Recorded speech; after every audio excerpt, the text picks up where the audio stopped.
What's up, people? Alright, okay. Crap. Okay. Mature writing. Yeah, Pokemon. Fuck.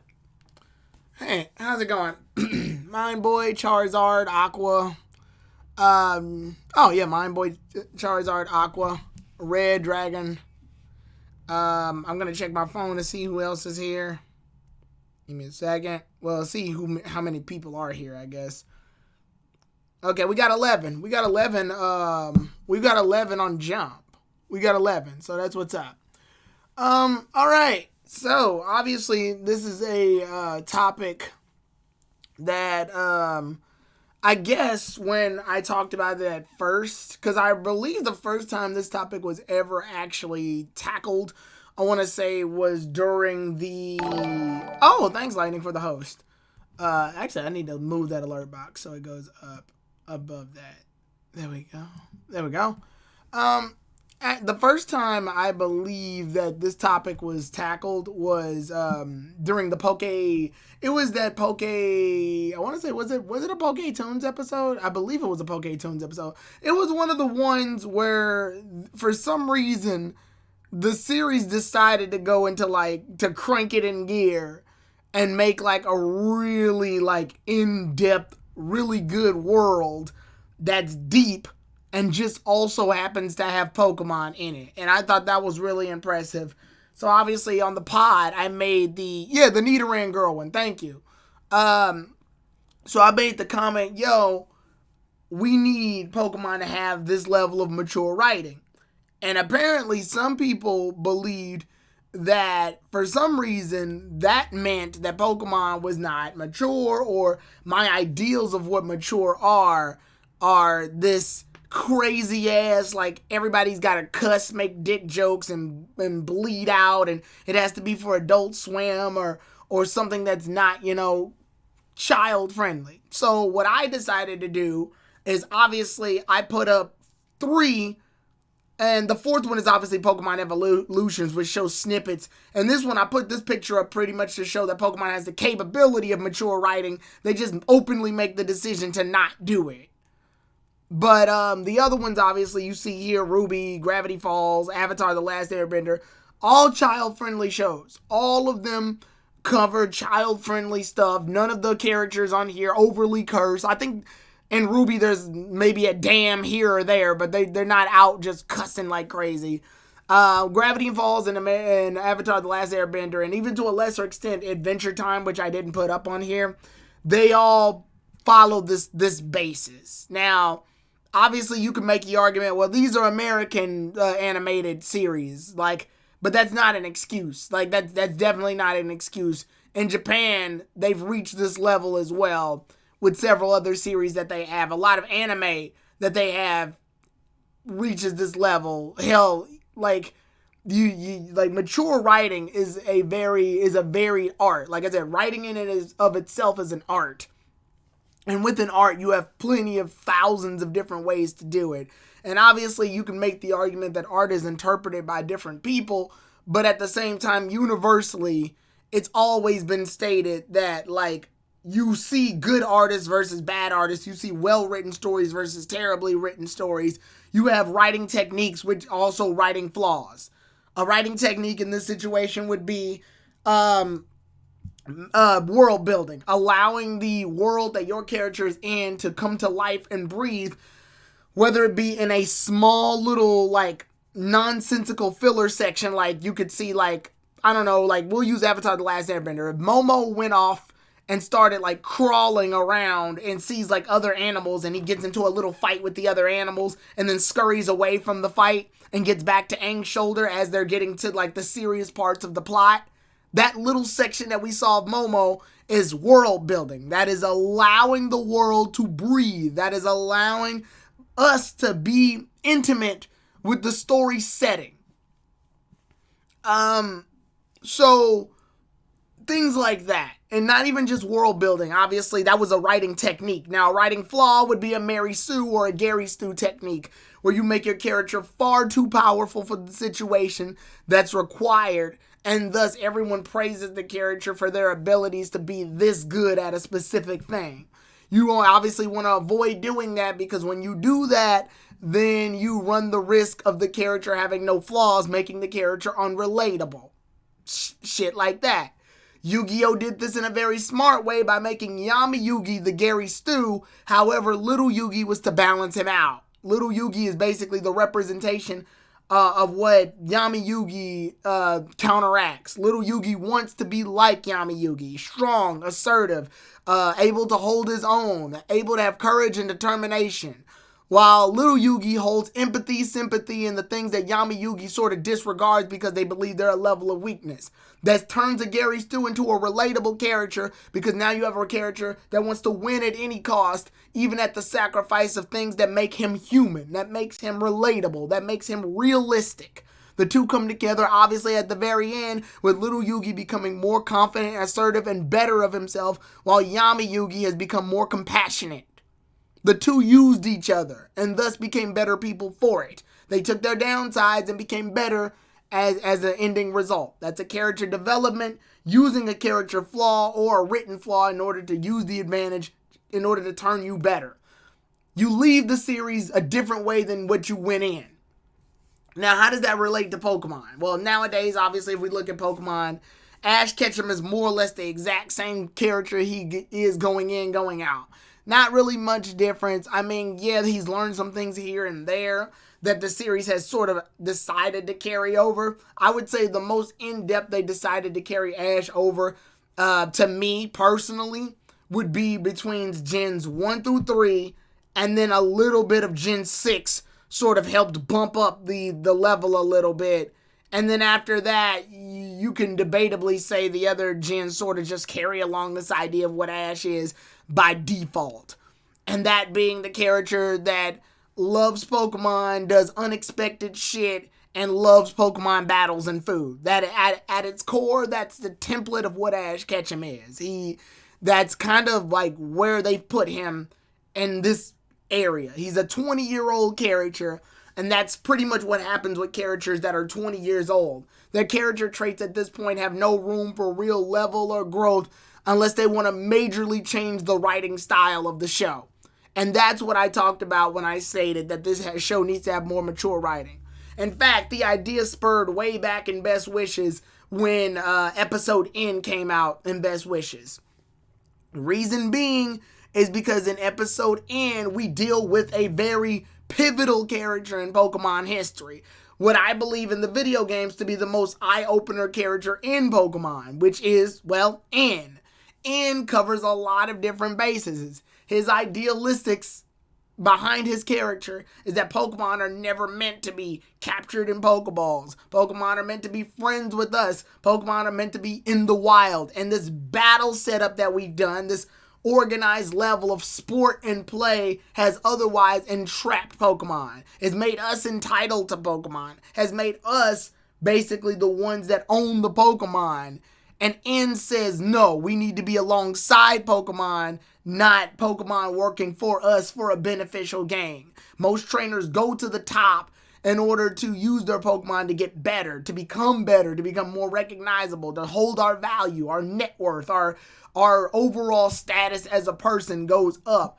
But it only goes up using the Pokemon that we've captured from their homes, from their lives, from the worlds that they live in.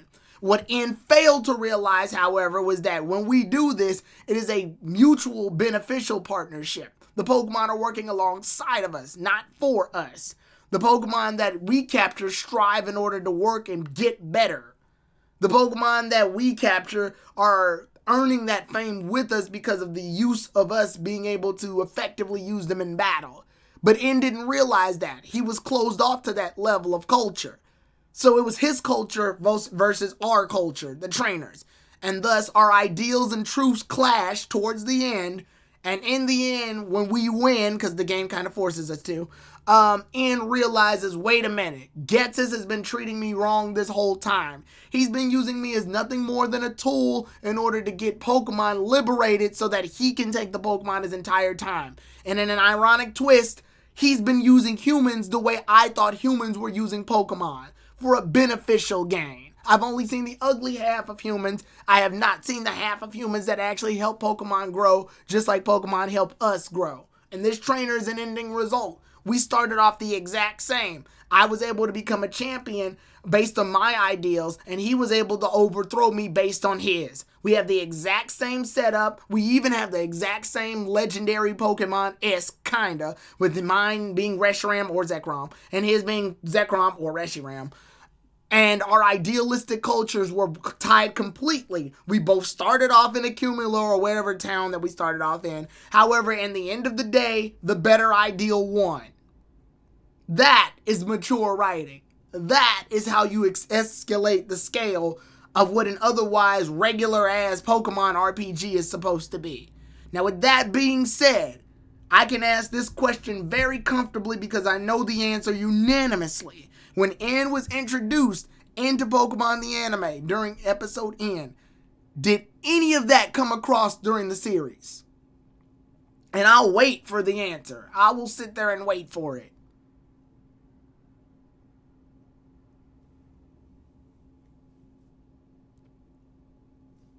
Because I'm pretty confident in my answers. Like I'm like 100% confident that entire layout that I just did is not reflecting on itself at all within the course of that anime. Unfortunately, I did not watch Best Wishes or as far as the episode in. Right. I mean, and like, no, because the arc barely told us anything. Again, and this is my point. This is my absolute point. This is what I'm trying to bring to the picture is when I say mature writing. And see, the problem is, and it's not even that he was introduced too late. You can, like, I bear to differ actually. And being introduced after the League, to me, like, obviously him being introduced before or after the League, it really doesn't matter to me, because if the series ended the League that early, because I will say Best Wishes, I believe, around side of the original series, ended the Leagues at around the same time. I want to say the 70s, around the 70s or 80s. My point being, whether he showed up before the League or during the League or after the League is absolutely irrelevant. They could have very much found a plot that revolved around specifically N that they could have broke down. First of all, I full-heartedly believe that they shouldn't have introduced N right off gate when episode N started. I believe that Ash and the others should have been doing their journey, and then we cut away and do some side stuff with N, or do what X and Y did later on, where they have episode ends, and they like how Alan had the Mega Evolution special episodes and crossed them over eventually. Eventually the two tie into each other, and thus we get our parallel. That's what I believe should have happened. But that didn't happen, obviously. And whether he's introduced during, before, or at the end of the League is irrelevant to me, only because when N was introduced, the series still had plenty of episodes to go off of. More than enough to show off N's character, more than enough to have a clash of ideals between Ash and N. They didn't even give N a Pokemon to be with him, like Zorua. But we're not here to just talk about that. We're here to talk about the series as a whole. Like, I know Aqua Sakura, I'm very, like, you guys sent a lot of comments in fast, and I'll try my best to read through all of them at some point. But I know there's one I'm seeing here that I will talk about. And that's, Pokemon's, I guess, rival series a little bit, Digimon. Now, I don't care as much for Digimon as I do Pokemon. I've made that very clear that Pokemon has my whole attention, while Digimon can barely hold it sometimes. But I will say that as far as mature writing, Digimon's been more mature than Pokemon for a while. They just have. And Lightning, you've confused that yet again. I didn't say you were closed-minded. I said that ideal is closed-minded. Now, to refer to what he's talking about, there was a statement made that every series after Johto was terrible, which is what he said, and I'm not going to discount literally every series after one series because that's a closed-minded level of thought. I didn't say that you yourself were. I said that's closed-minded thinking. There's a difference. You can say something's closed-minded. That's like me saying that. That's like saying that I don't like this particular drink. And then someone says, oh, that's a closed-minded thought to say that because they made different flavors of it. You're not calling me closed-minded. You're calling the ideal. But anyway, that's besides the point. We're not going to get distracted. So anyway, back to the topic at hand, mature writing.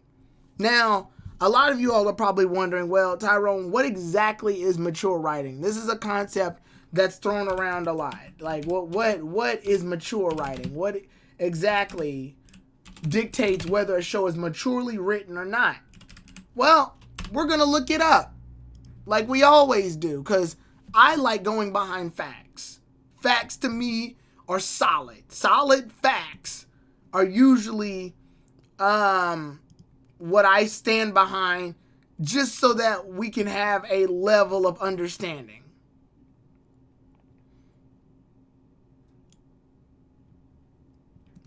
So let's look up what mature writing is. Let's look up the definition of what mature writing is.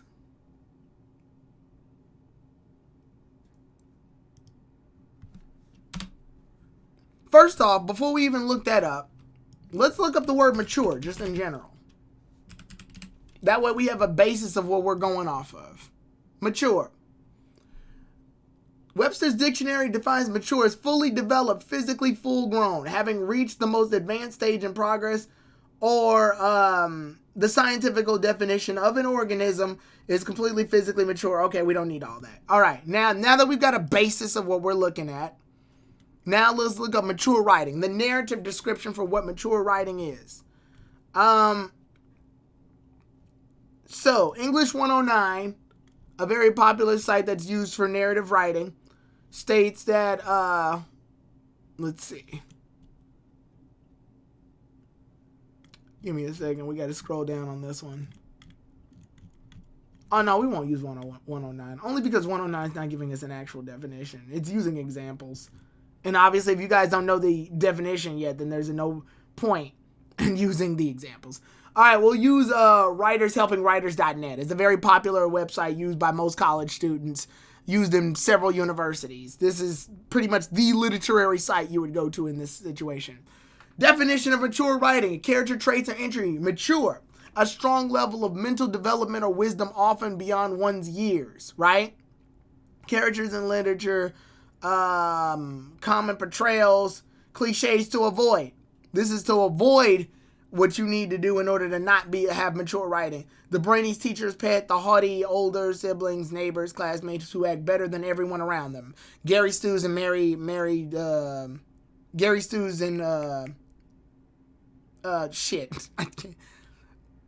and Gary Stews, thank you.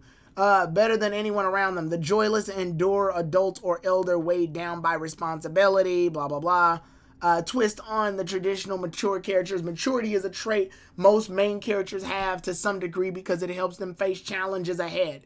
Shows us an immature character who must evolve in order to succeed. Got it. One large cause of maturity is growing up in an environment where the maturity is the expectation. Show us a character who is mature despite the irresponsible or lack of their upbringing. Be sure to show what made them that way.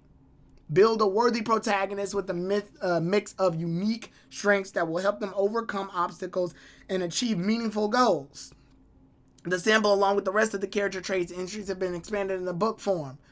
All right, so at that point, they're just talking about their book, which obviously there's a book off of this, obviously. If you, for some reason, the internet stops working, there's a book on this. So, why did I read that? Why did I go through that? Why did I take the time out of my day in order to explain that entire thing? Well, I can tell you one thing. And this is step one of what makes a mature writing. So, let's talk about Avatar: The Last Airbender, only because that's the one show that I can pretty much go to when it comes to thinking of mature writing. And then obviously, the Studio Ghibli films are a huge example, and I probably should have put them up too, because movies obviously can have mature writing as well. But what makes Avatar: The Last Airbender universally known as one of the most mature written children's shows to ever exist on the planet? Well, Because Avatar: That Last Airbender has a tone that is able to balance out a lot of emotions and keep them all compacted within the confines of the world that we are watching. The show actually starts off very lighthearted at first, with Aang obviously being the playful little child that tends to avoid all major conflicts. He throws responsibility to the wayside. He doesn't want to think about it too much, and he never wants to lock down. Not because he's lazy. It's just because he knows that usually conflict is what is going to wind up causing problems that he doesn't want to physically deal with. The boy is 12 years old at this point. And even though he froze himself in 100 years past, at his heart and soul, he's still a 12-year-old boy. So later, even at the beginning of the series, once we move to around episodes 2 and 3, around episode 3, when they go to the air temple, the northern air temple, Aang discovers that the rest of his family, that everybody he knows and loves is dead. He has to face this reality. He loses it. He goes to the Avatar state. And the Avatar state is a very important state because it pretty much brings out the power of everyone that he's had in his past in terms of the Avatar status. Remember this. This is a traditional power, is what we'll say. Obviously, it goes on and off. It pretty much is a deus ex machina for Aang for when he needs to get out of shit sometimes. But at the same time, it can cause a lot. It's heavy. We jump forward a lot into the series at this point, tackling little bits and pieces of problems here and there. And then we finally move forward to say the end, book 3, the Fire Nation. Aang has to combat Fire Lord Ozai. Now, for all this time, he's been training and learning how to use the other elements and get better so that he can fight Ozai.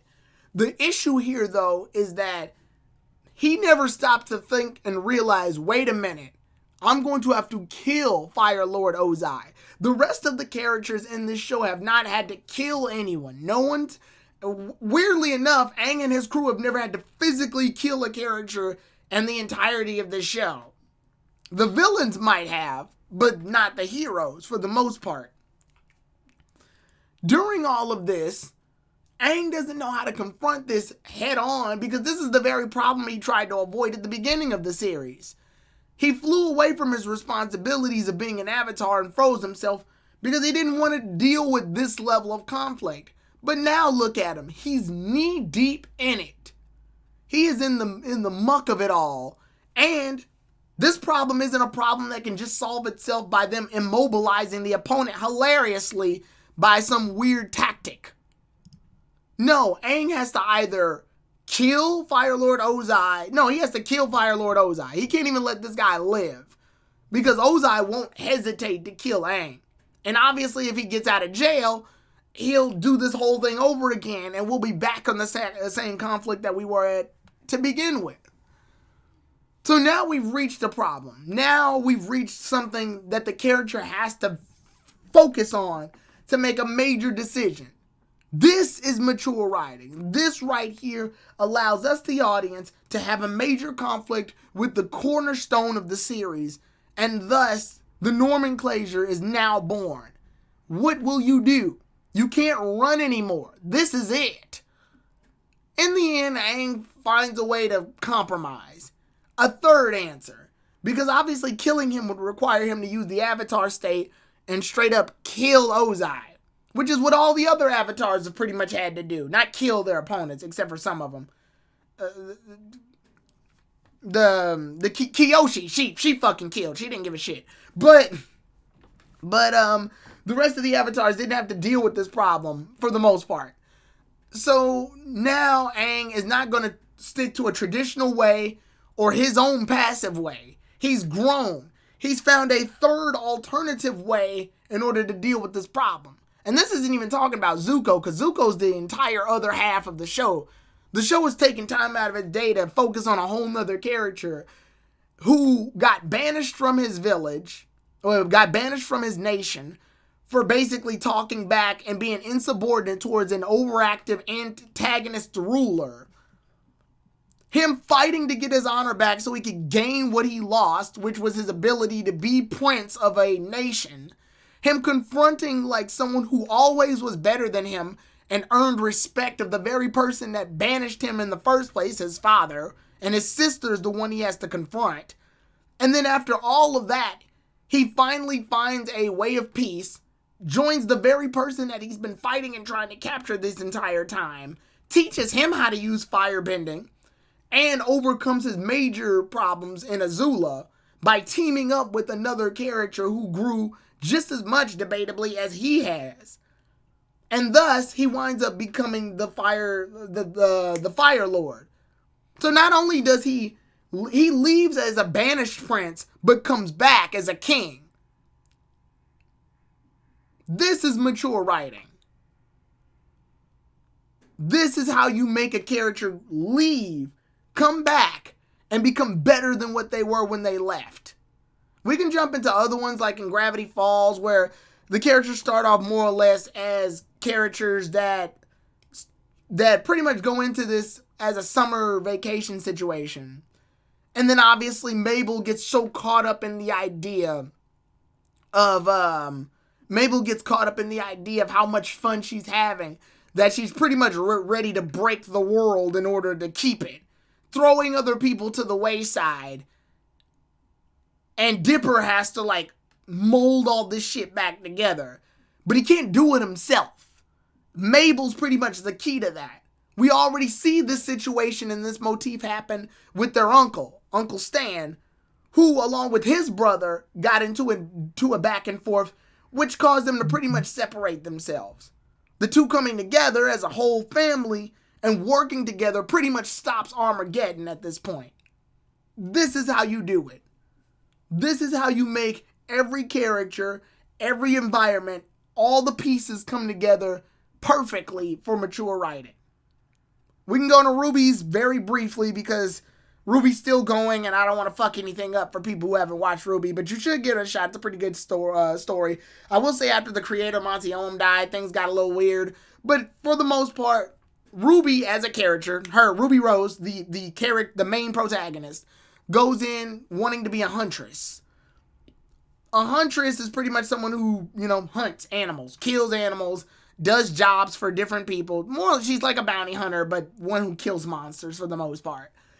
The world that Ruby is introduced to is a very entitled world. Anyone can pretty much be a hunter or a huntress as long as they sign up for Beacon Academy, a very prestigious school that grooms the best hunters and huntresses.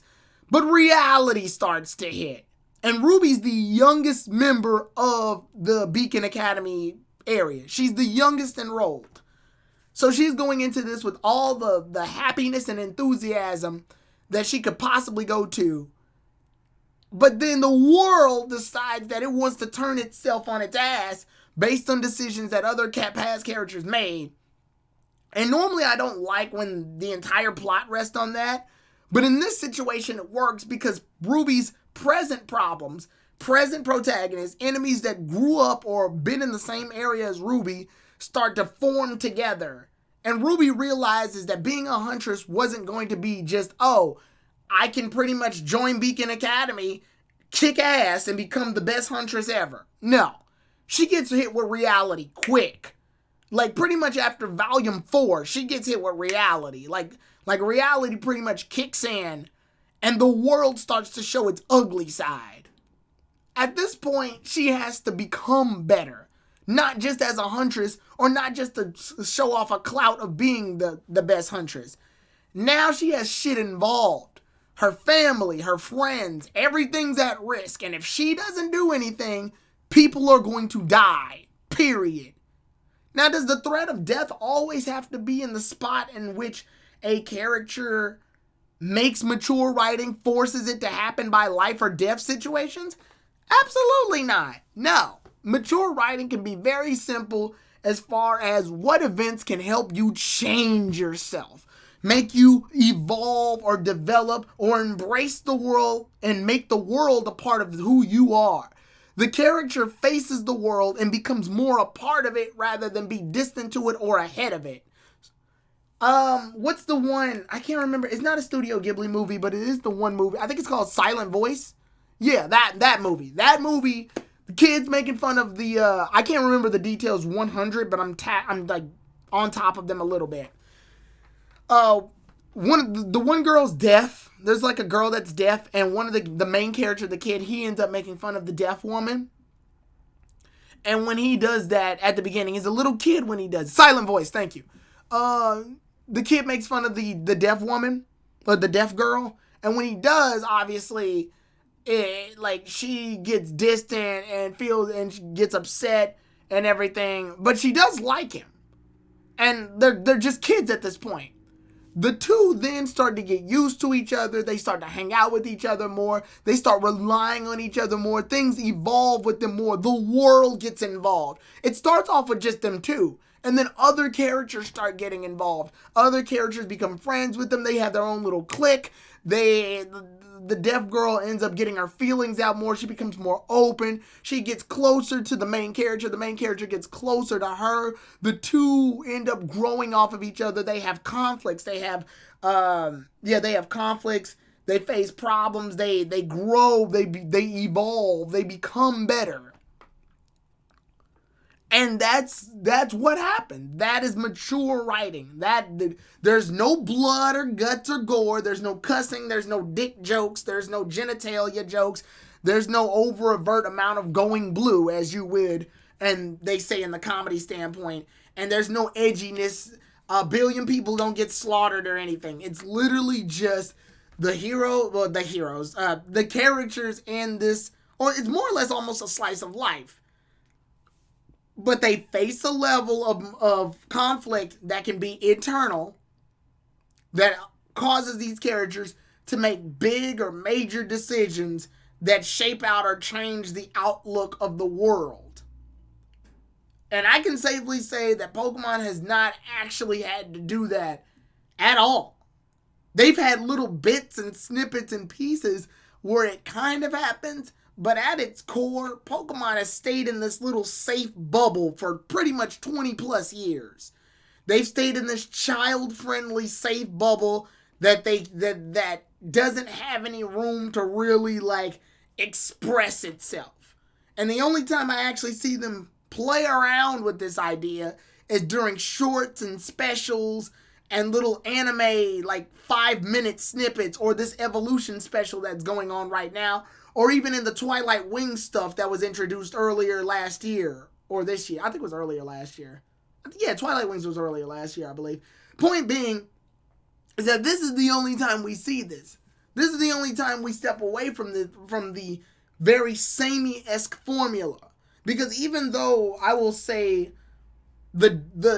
ironically, the going on a journey formula that they used from Gens 1 through 6, that ended, obviously, and then Sun and Moon, as well as Journeys, did the whole, I guess you can say they stay at home for a while and then do whatever the plot needs them to do that requires them to leave home. And they've been doing that, pretty much. And even still, Pokemon stays in this little safe bubble. The characters face a problem that's not that threatening, for the most part, with the worst being like legendaries are deciding that they don't like each other's fucking faces and decide to smash into each other a bunch of times. And then when that's over, they just sort of go back home and everything's right back to the way it was. There's no real, yes, Pokemon can evolve, ranks go up, Ash gets badges or crystals or whatever he needs in order to show that a plot is progressing. But that's going through the motions. We've never really seen a situation in which, like, let's say, and I find this funny because we just dealt with a competent Team Rocket not so long ago with the alternate reality Team Rocket. But let's say we entered a situation where Team Rocket stole a Pokemon, right? And actually got away with it. Like, it's gone. Like, it's straight up gone. That is it. Black and White covered this shit immediately. In Black and White 2, when they stole Purloin. They stole that. That's gone. Like, it's straight up gone. And then when they see it again, it's not even a Purloin anymore. It's evolved into a Liper. And the Liepard is completely under the loyalty of the Team Plasma member at this point because it's been with the Plasma member for so damn long. It's not even the same Pokemon anymore. They not only lost Purloin physically, they've lost this thing mentally. It's gone. Emotionally and mentally, it's gone. They get it back eventually, but it's no longer the same. They have to domesticate it again. They have to calm it down. Pokemon never tackled that. They've never done it. Not once. Never tackled a situation where a Pokemon could possibly get stolen and just remain stolen and loyal to the other side. Never have they tackled a situation where maybe a Pokemon gets released, but it gets so in touch with the dangerous animalistic world of Pokemon that some of them actually wind up attacking trainers, the ones that attack trainers. And then what happens if, say I released, I don't know, a fucking Houndour or something because I couldn't take care of it anymore. And then Houndour teams up with a bunch of these other Houndours. And then they end up hunting people and Pokemon for food. And then a Houndour sees the same trainer and he attacks it. But he's not but he's a Houndoom at this point. And this isn't to get bloody or gory or anything. It's just he's attacking him now. The very trainer that released him because he couldn't take care of him anymore. Not even because of bad things, just he couldn't take care of him anymore. Or even that. Financial difficulties. No person in Pokemon has ever had to deal with financial difficulties except for Team Rocket making fucking jokes about it. And even then, they always have machines or something in their back pocket that they can use, or just daily traps that they can use. They've never tackled it.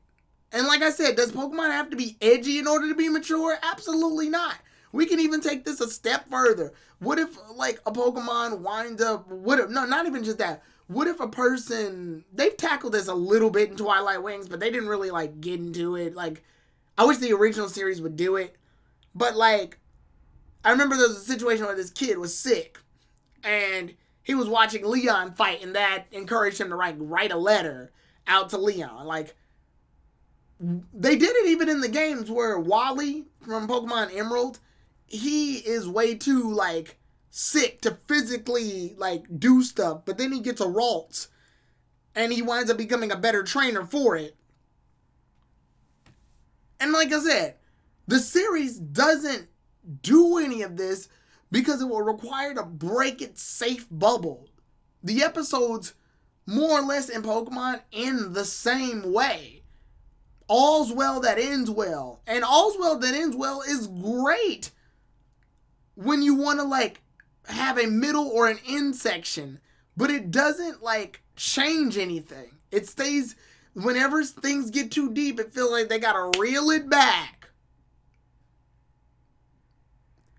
Or even this, and this is a big motif that I believe that Pokemon should start doing, loss. And I'm not talking about death. I'm talking about loss. Some characters just have to do without sometimes. Adventure Time plays around with this idea. They messed with it at first, and then I think they brought it back. So I'm not sure, and I was in and out of Adventure Time, but here's where I start to really notice that they had it. I think it's when Rebecca Sugar took over, things got a little about it. But anyway, Finn's arm. We're talking about Finn's arm in Adventure Time. If you all notice, Finn does not have both arms. At the beginning of the series, he does. At the end, he doesn't. He loses an arm. Why does he lose an arm?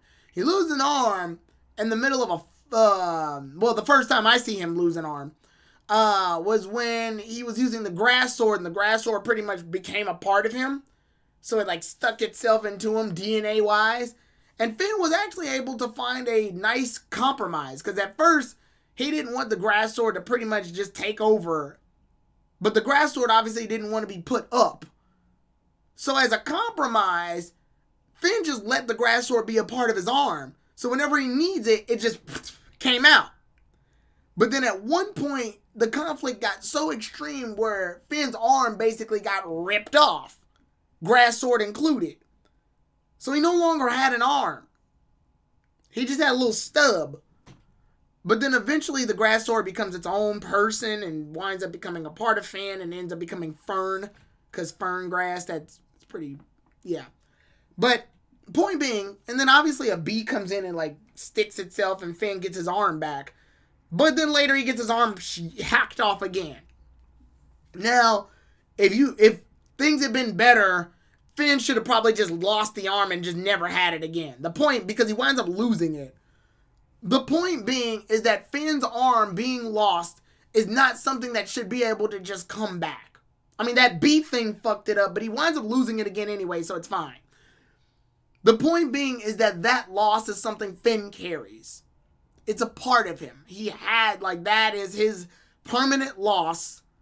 He has to learn to grow and be in the world and live with it. In a way, the world of battle that Finn's been in, or at least the adventures that he's been on, him losing that arm is almost like the adventure's way of coming back to him. The Finn going in is completely different than the Finn coming out. The Finn going into this world that we get introduced to of Adventure Time is happy, he's joyous, he's young, he's got all his body parts. Everything about him is the same. But then once we reach the end, he's happy still. Because he's learned to cope with losses. He can't get with Princess Bubblegum and ends up losing out to her with Marceline. He loses Fire Princess. He loses Fire Princess. He loses his arm. But he still got Jake. And he still got a mechanical arm or whatever he decided to replace it with. And he still got the world of Ooh. Sometimes loss can be an eye-opener for you. Losing something can allow you to stop and realize that you're grateful not of what you lost or didn't get the chance to get, but what you already have. And Finn leaves out as a better character because he learns to love the world that he's in rather than try to gain something that's higher than what he's got. Sometimes in life, people just lose. And there's like a bunch of different ways to take loss. But when you take loss, you can either get upset when you lose it, or you can be appreciative of what you have, and thus that makes you a happier person in Kanjin. And that's exactly what Finn leaves out doing.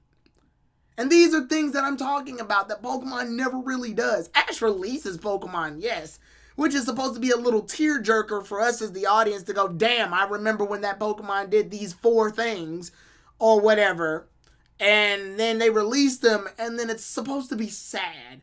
But for the most part, it doesn't have any giant repercussions on Ash's journey as a whole. They're sad, yes, but they never, hold its own. Because Pokemon is afraid to do writing on that level of maturity. Yes, there are mature elements in Pokemon. That does not make it a maturely written show, though. There are tackled moments that are mature. They're in bits and pieces. KG said this. What's up, Robzo? KG said this in the pod. I believe last week. He said that's in the pod last week. Pokemon, unfortunately, stays in that safe, child PG-friendly bubble. And thank you, Valor Pistol. I appreciate the follow. Everybody say what's up to Valor, by the way.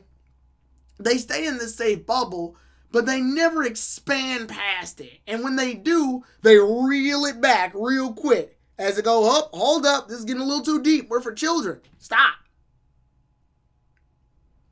And that's always been the case. Even in Kanto. So when I say mature writing, it doesn't even have to involve Ash. You can make a separate series that has a mature writing that also happens to have Pokemon in it. Make it seasonal. I've said that 1,000 times. It's Pokemon. It can do that.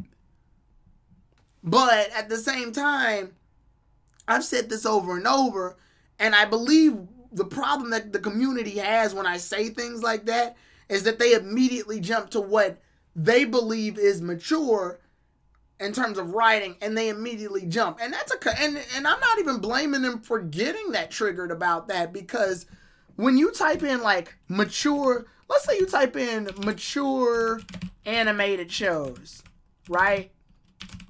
If you type in mature animated TV shows, literally the first thing that shows up, even if we click on images, the first thing that shows up is like, King of the Hill is a bad example. I'm not sure what King of the Hill falls, because it's not like overly, it doesn't have like a bunch of cuss words and grotesque violence and cussing and all that shit in it. It's occasionally Hanks are going, what the hell? So it's not even in that range. But then you got like you mostly got Adult Swim shows. You got Adult Swim shows and like Comedy Central shows. You got Big Mouth, which obviously has a bunch of sexual shit in it. Then you've got Invincible, which is bloody and gory as shit, but also covers like some superhero stuff. And to be fair, like I said, maturity has a very in-depth line. So it's never gonna be like very black and white about it. No pun intended. I mean, because hell, you got Futurama, and I can tell you right now, even within the midst of a bunch of the humor, sexual jokes, crude humor, and over violence that Futurama has, it also has a lot of deep, engaging episodes as well, too. So there's that. And again, when you're writing, your world can become pretty much as mature as you need it to be for the tone and the setting and the audience that you want to attract. So that doesn't even like disclose other shows that are mature that just happen to have those things in it. Like, there have been episodes of just other series that have decided to take a mature route and then come back to everything at the end of the day.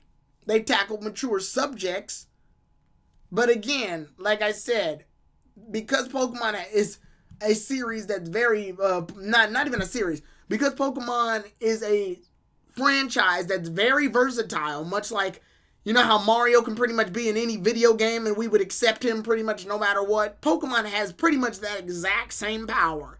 You can put Pokemon in basically anything and it more or less could flow with it.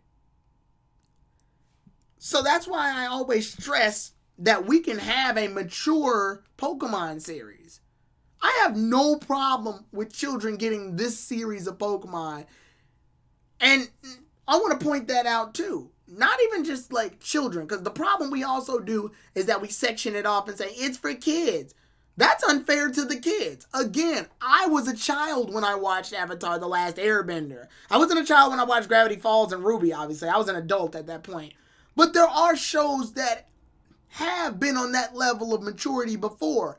And I believe moving in and saying it's for children at this age, or even an older age, or an age that's like considered an adult, which is around 18, to me is an extreme disingenuous comment to make for children who do want to be interested in shows that tackle maturity.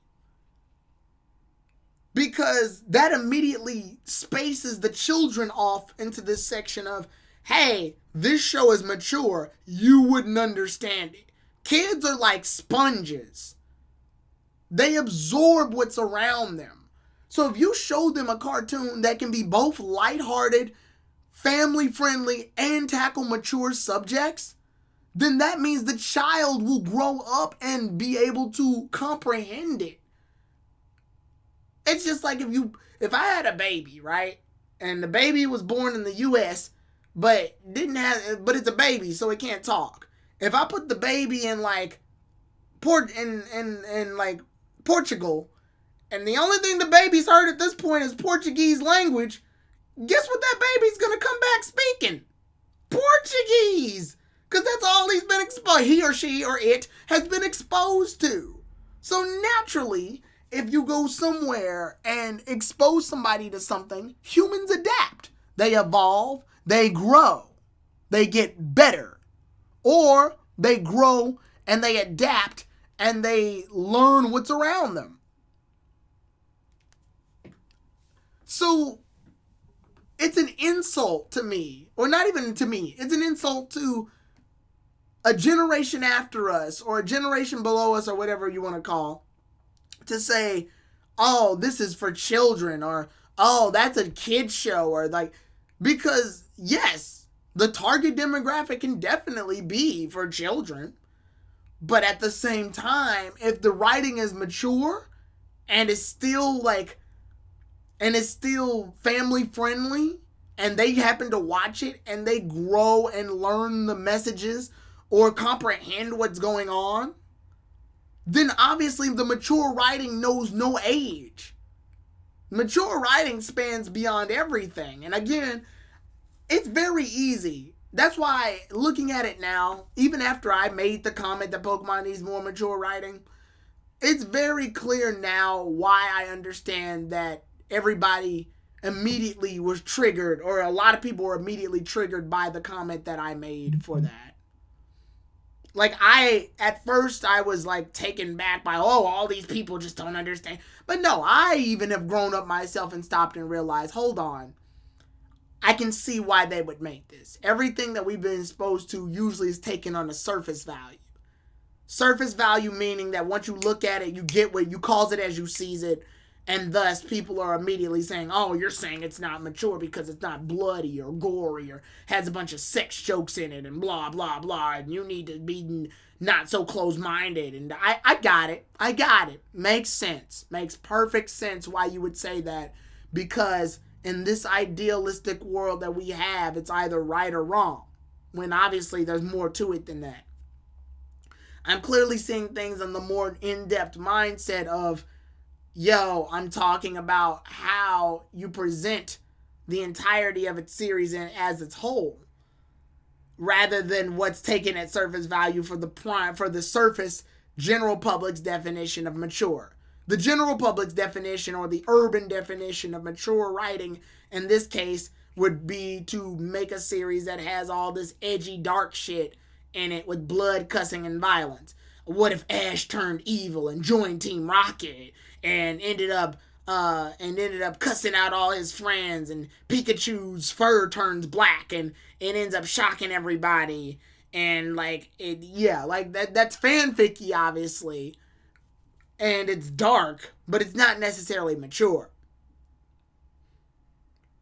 I can get why a general public would fully believe that, he clearly means this, when I don't. But what I mean when I say this, and I can't stress this enough, is when I say mature writing, it's usually where the meat or the bulk of the entire series carries over a theming or motif that allows us to not only learn the character from start to finish, but feel the world around us growing with or in the character. The world that we deal with, the people that they interact with, everything flows naturally.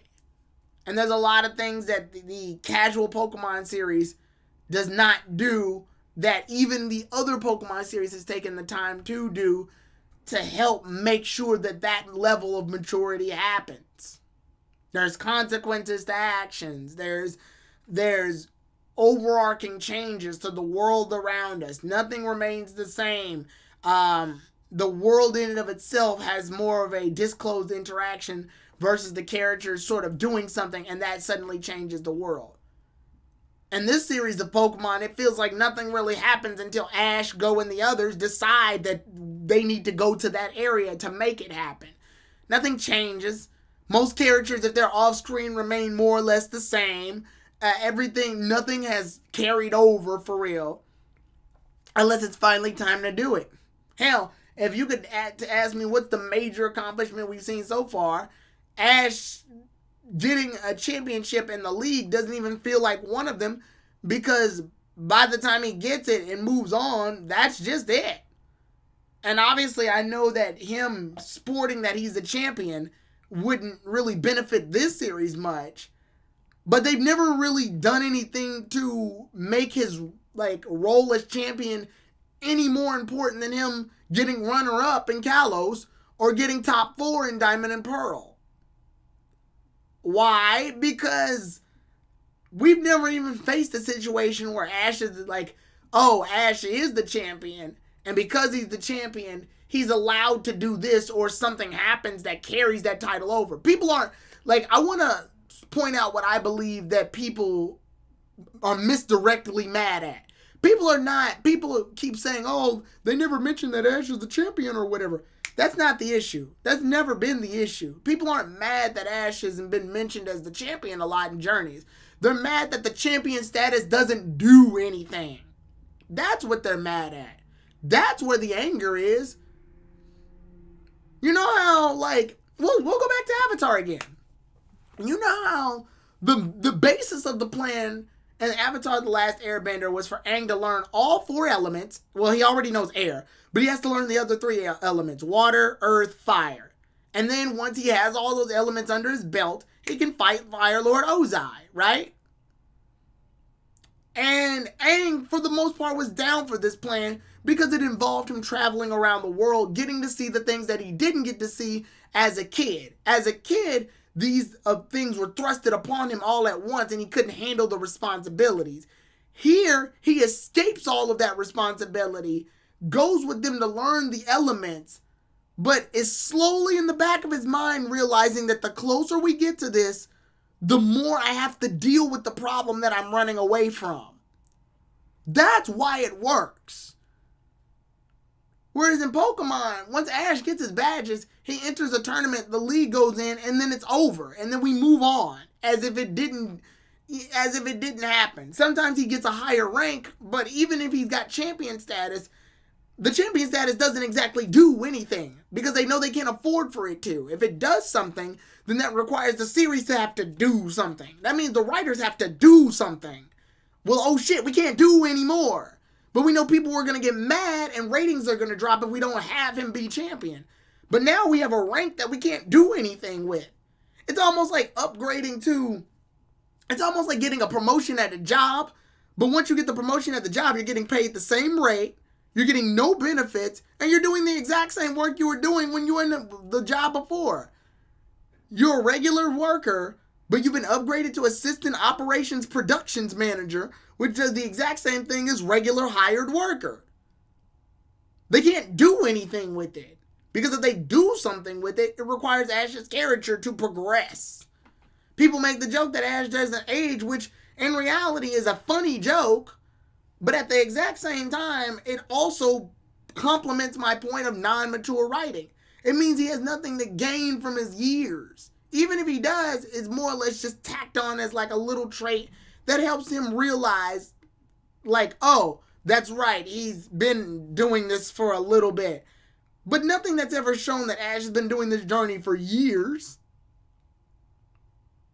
Like, for the most part, the only time that's ever been shown was in X and Y. The other series don't really treat it like that. With the exception of maybe AG and maybe Journeys. And that's usually what we deal with.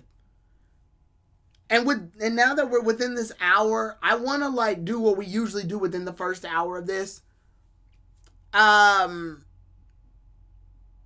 And what I want to do is, obviously, I want to open up the room and have an organized level of, like, talk, right? I want to have some people, and I want some people to disagree with me. I do. I really do. Not to start a conflict or an argument. I want a healthy debate on if you truly believe that this series has mature writing. Or if not, what are your takes on it? What do you believe? What's your stance on this? And obviously, we're going to make sure that this second half is, productive and constructive so that we can all share our ideals back and forth. Because that's what this platform's been about since Gate is, this is what I firmly, not even just believe, this is what I've witnessed within the years of watching not just Pokemon, but just other shows in general. And absorbing what does and doesn't work in terms of mature writing. So I'm gonna open up the JPR Discord server, and we're gonna have a couple of people in. I say the maximum we should have for this to make it reasonable. And for the people that aren't talking, try it to mute the mic. But obviously, you can't know when everyone's gonna talk each time. But if you can, like if someone has the floor clearly, try to mute it so that they can have their say. And I want to try to see if we can get some people in the JPR Discord server to give like some thoughts to see, you know, what their stance is. So we're gonna go into which one are we going to? General? I believe it's general. Yeah, we're gonna go into general, and once we have about 4 people, that includes myself. So once we have 3 people in, we'll use those 3 people to get the basis of our conversation flowing, and then we'll see where that takes us. So we're gonna head in, and from there we'll see where the conversation takes us in terms of this topic. Oh yeah, stage. I forgot about it. Stage. Emmy knows how to work stage more than I do. Why don't you make your own lighting? Because I don't want to. Because I know I won't look at most of those notifications. At least with the JPR Discord server, that's something I know everybody will pretty much show up to. With mine, I'm not like, I don't want to look at my Discord and see like 99 fucking notifications and it's all shit I'm not gonna answer. All right. Let's see. What do we got?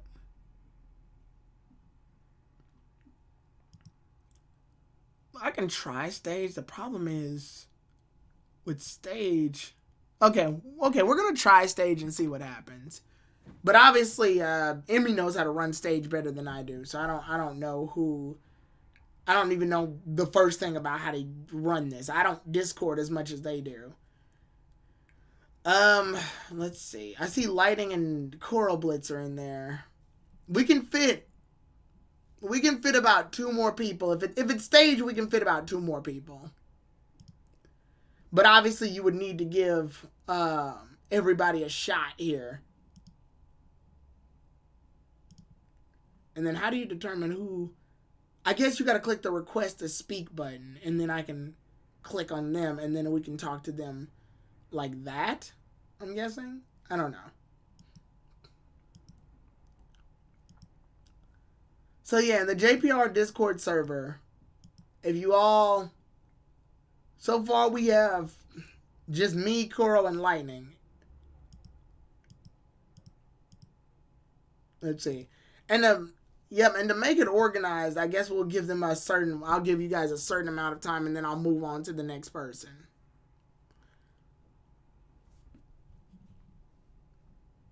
Let's see.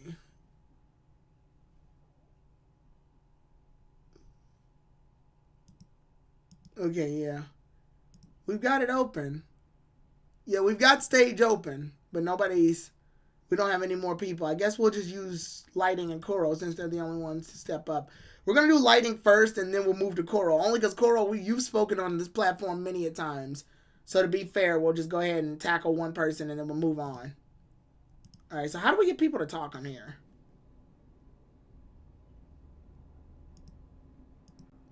Like I said, Emmy knows how to do this stuff. I do not. So I wish she was here. Okay, how do we do this?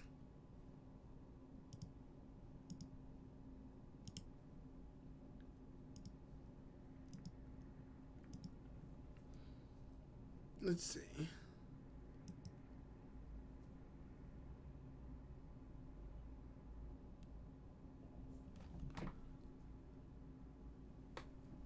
How do we do this?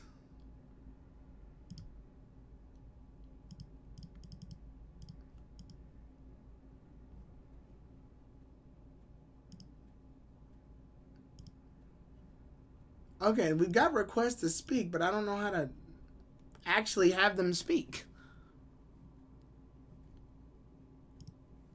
Oh, wait.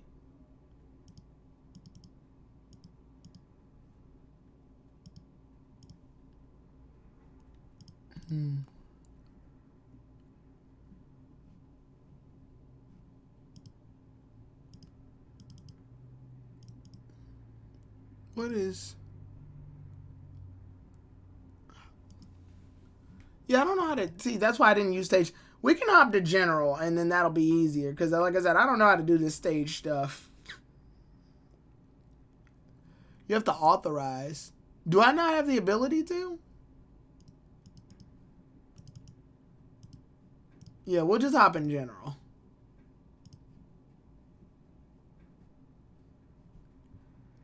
All right. Because there's only three people, obviously, we'll just go in order, and we'll give Lightning the floor first, and then after that, Kuro, I'll let you have your take on it. Okay. Okay. All All right. right. All right. Lightning, you're on. So, what is your stance on this topic? Um, what topic are we talking about? Because I kind of lost myself. So, you came into the platform and didn't know the topic. I went out a little bit to be honest. The topic is Uh, mature writing versus Pokemon. We're tackling. So, if you need context, again, basically, I stated that we need a Pokemon series that has mature writing. This was way back a couple of months ago in the Pokepod, and people obviously didn't either know what I meant by mature writing or they jumped to a conclusion that otherwise meant that mature writing was what they confused it as. And I went on a whole hour just now talking about like the context of what I yeah. mean of mature writing versus what we've been getting. So what is with that being said, what is your stance on the matter? What do you how do you feel about it? Now, earlier you made the statement that obviously you don't really engage much into the Pokemon anime as of now. Mm-hmm. So there's no. So from what you are basing this off of, pretty much what you've seen from pretty much Kanto to Johto, and that's about it. Yeah. Now, based on all of that, would you say obviously that is the writing mature? No, it's still not mature Okay, now at with all. that being said, what's your stance on the matter? What do you feel mature? Let me ask this: what do you think mature writing is exactly? What's your definition of mature writing? What do you believe? To me, mature writing is when everything surrounding the protagonist, especially the protagonist in this case, which is Ash Ketchum, he has to develop a certain type of.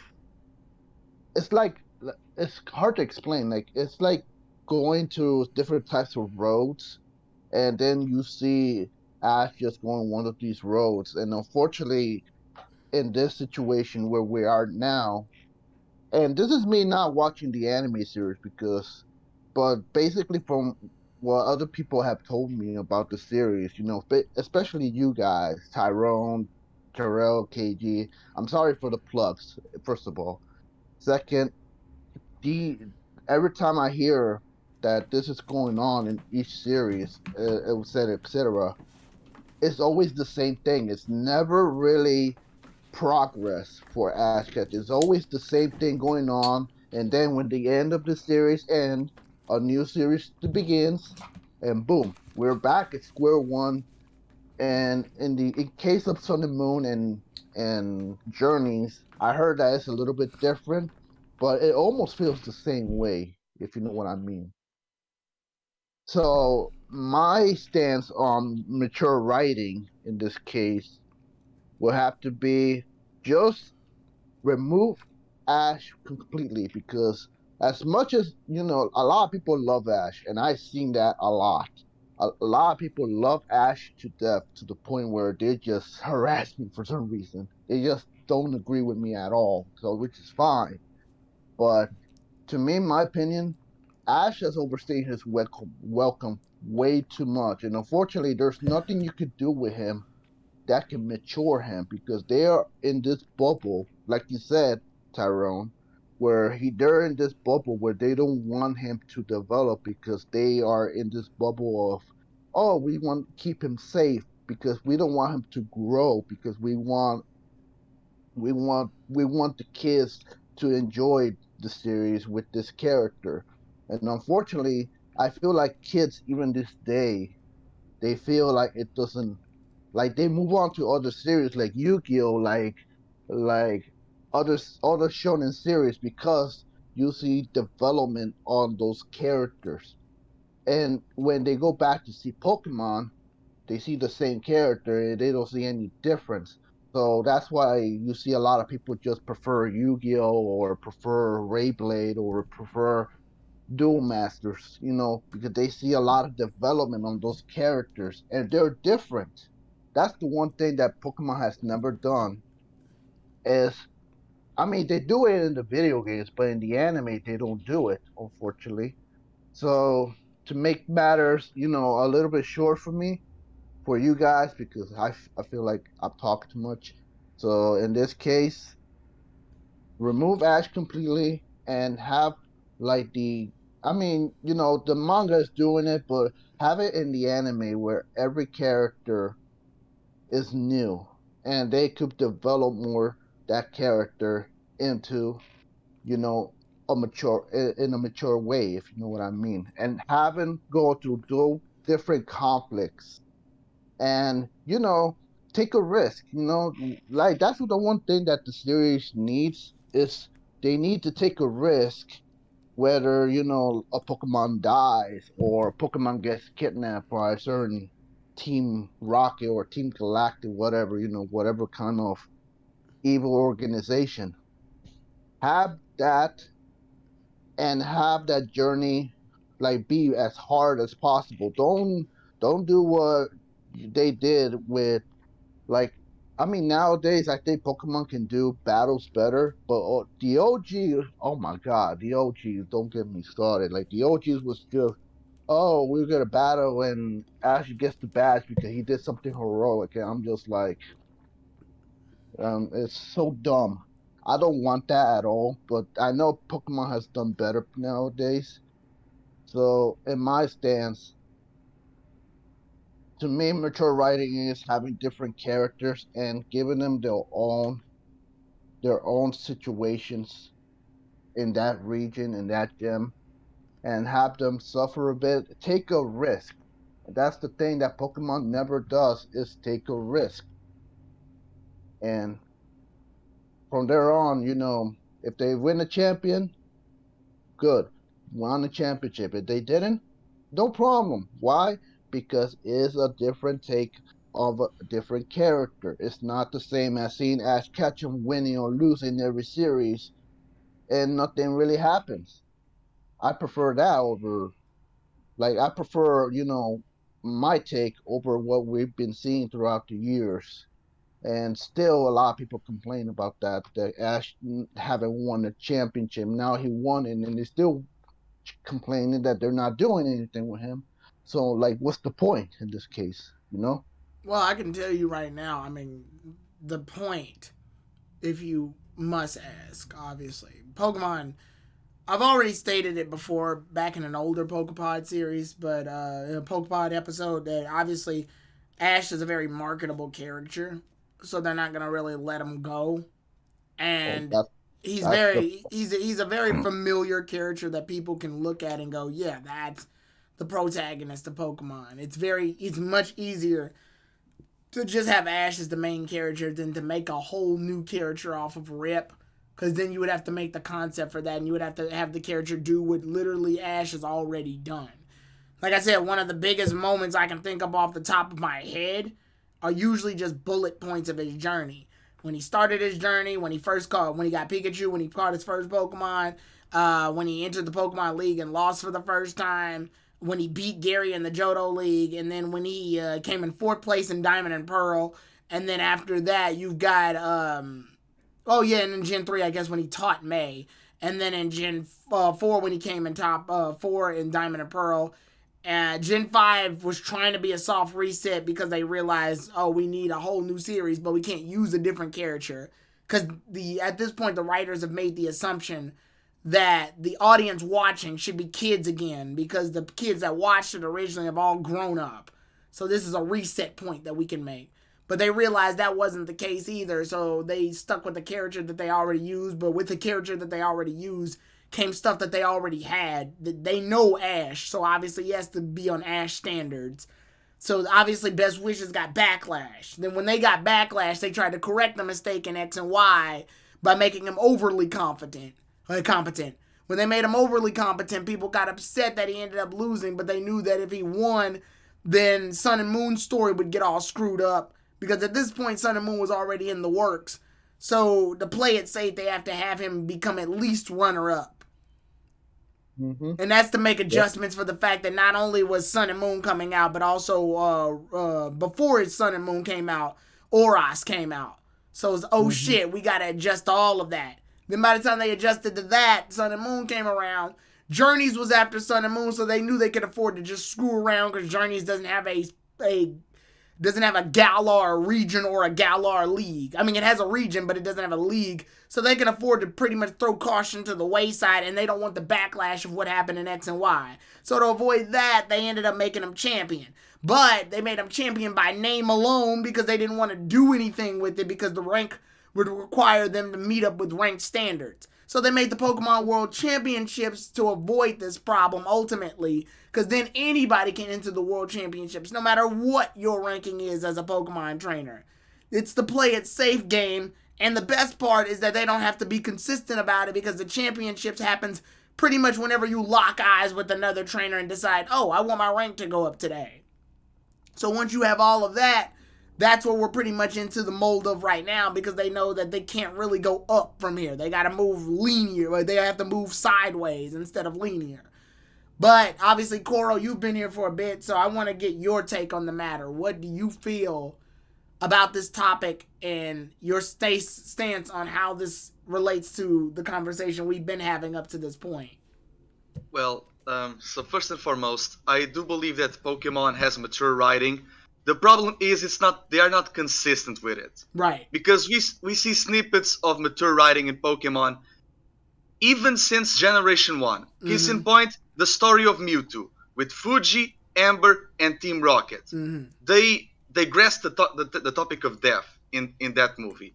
But the sad part is it's a side story. Even now, when we got the remix of Sinnoh, back in the day with Horus, they dealt with the Horus stuff with Alan, so they side storied that and made the world feel more alive. But they are very dependent on the Ash character to oh, the world is just Ash. It isn't. And the mature level of writing and the character development is just everyone who is around Ash. It isn't, but they believe it is. And the maturity of Ash, they have this false belief, at least to me, that is just battle. Which is not. There's a lot of lenses to the character of Ash. They just decide to, focus on the battle side of the story. That's why they only talk about, the rankings and the achievements. For 25 years, we know a lot of Ash's, achievements and his battle record, but not as a character. We know more about Ash's maturity as a character, as a person, in the alternative universe movies. In I Choose You, partnership with Pikachu. In The Power of Us, friendship with the citizens of Full City. In Coco, being a son and also a brother to some extent to Coco. So, debatably, the other Ash is more mature, but not in the battle side. And I think that, the topic of maturity in the Pokemon world and the Pokemon characters, they should not just be, about your battle prowess. That's just one aspect of, maturity. Sadly, they never tackle this to the extent of, when, like you said before, when they dive too deep, let's reel it back because it started to get emotional. Like, we know that Stoutland died, but we never see Leighton's grief with that. He just died, the end. Koharu now had, Regina as, she was a character who was bullied, but bullying in Pokemon, nah, just one episode, it's done. Go has social anxiety, but only when it's convenient to the plot. It's not a continuous,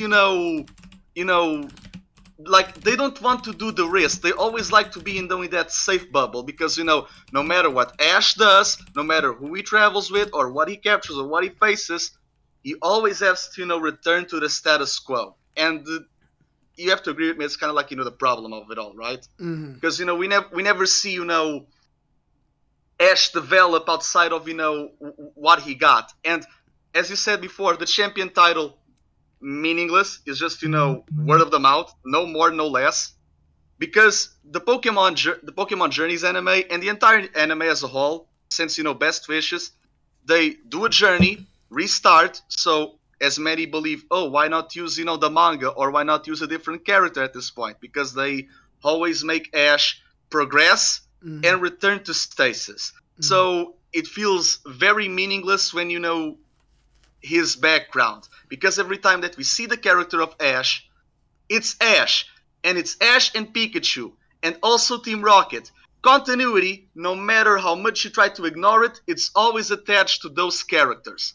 But this show wants the privilege of that without the consequences, if that makes any sense. No, that makes perfect sense. When, like I said, it wants to have its cake and eat it too. It wants to use the marketable characters that Pokemon's been known for to have a safe place, but not deal with the weight of having the characters grow, develop, or evolve.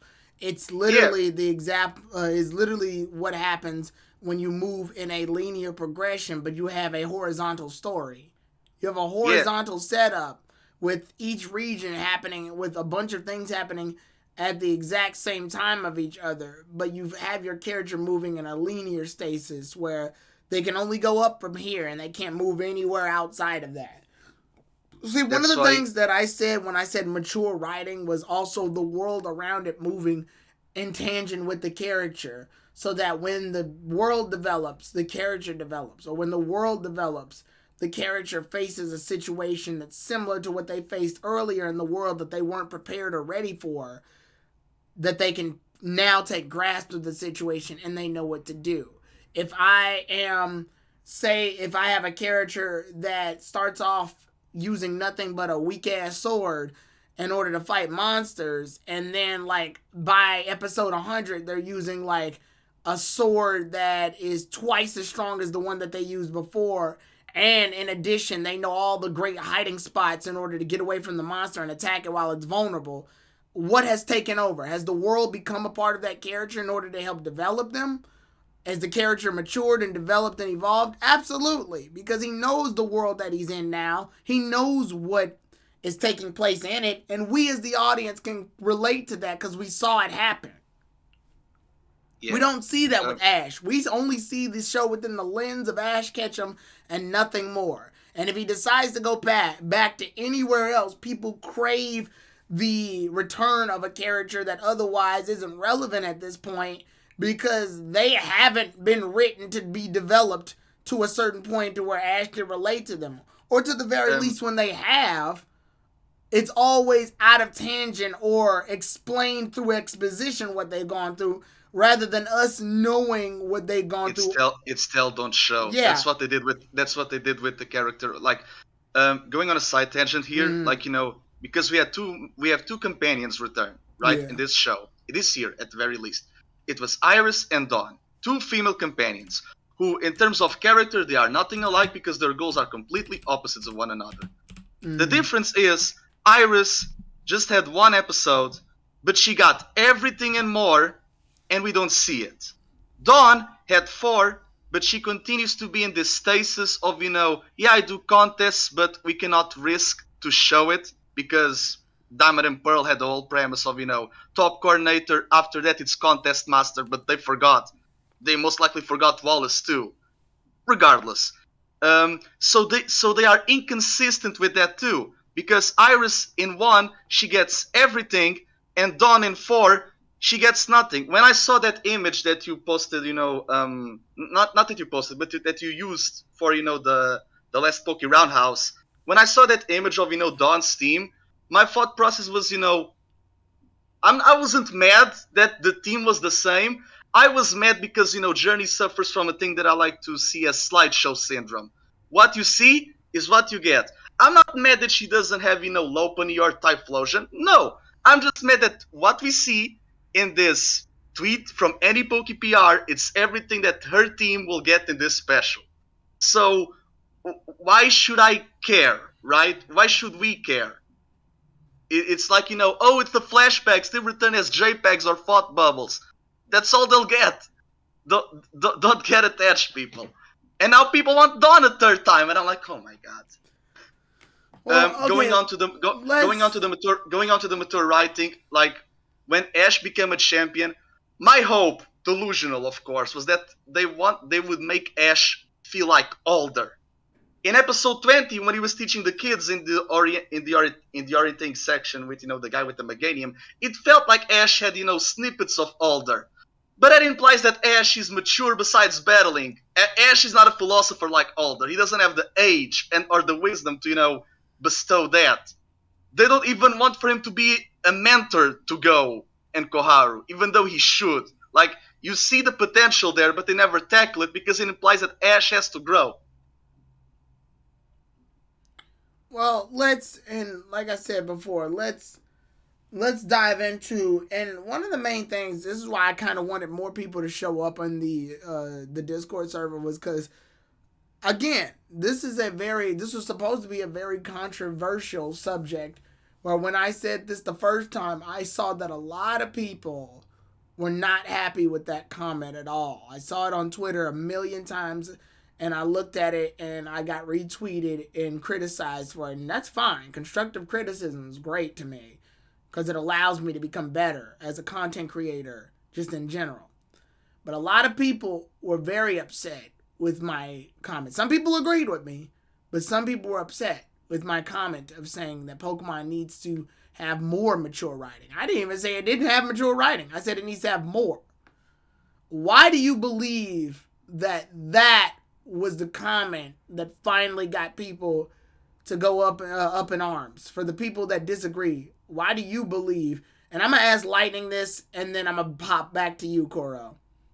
Why do you believe that people got upset with my comment? And not, this isn't taking me into account. This is taking into account the tweet that I made way back then, where I stated the Pokemon needs to have more mature writing. Why do you believe that that was so triggering? Why was that triggering? Lightning, you're on.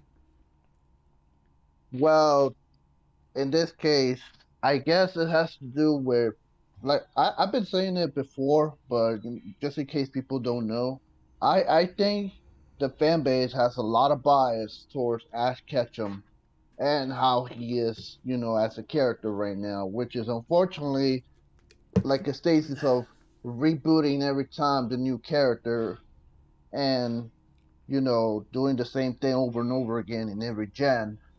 And unfortunately, with that comment you did, a lot of people get triggered. Like I said, they get triggered because they're too biased on Yeah, but Ash. I want to know And why.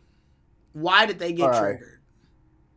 like I said, they're first of all they're too biased on Ash. They like the way what they're seeing with this character because of the nostalgia that they have on him. And unfortunately, some people don't want change. They think that change will hurt the series, unfortunately. And it's to me that is really a close-minded type of situation where you need to think out of the bubble. And Kuro Blaze is right when he says the series needs to take a risk and get out of this bubble because this is a series that really asking for risk to be taken, including death, including character development that could lead to tragic incidents. You barely see that happen in Pokemon. You only see it like you said, Tyrone. You see it a little bit, but you don't see it as much. I, it's either because the fan base they don't want that happen, or the writers they're too afraid of the backlash they will receive from the fan base that they literally stay in that bubble because of that. I personally think the fan base is the reason why the writers are too afraid to take a risk. And unfortunately, they're gonna listen to the fan base because they're gonna they want the positive feedback. They don't want negative feedback. So that comment when you said, oh, we need more mature writing, to them mature writing is go out in that bubble and not play it safe, and oh, Ash can get killed and all that. Let it happen. Take a risk. You know what I mean? People, like, there are people who are tired of this. Oh, we gotta stay in this bubble, and because well, might offend some people and might offend some kids and all that, and just that comment that you just did, it just made a lot of people mad because of it. They want to see Ash succeed. They want to see Ash in this situation. In this case, I don't really know, but that's what I am Let assuming in me this let me case. let me ask you this question then, Lightning. Let me ask this question. Does All the right. argument it's a show for kids feel justifiable when it comes to this topic? No, not at all. And why is Not that exactly? why? Because it's just a ploy for them to believe that this is just really them, the writers. they're too afraid. They don't want to admit it, but they're too afraid. They might get backlash from the fan base.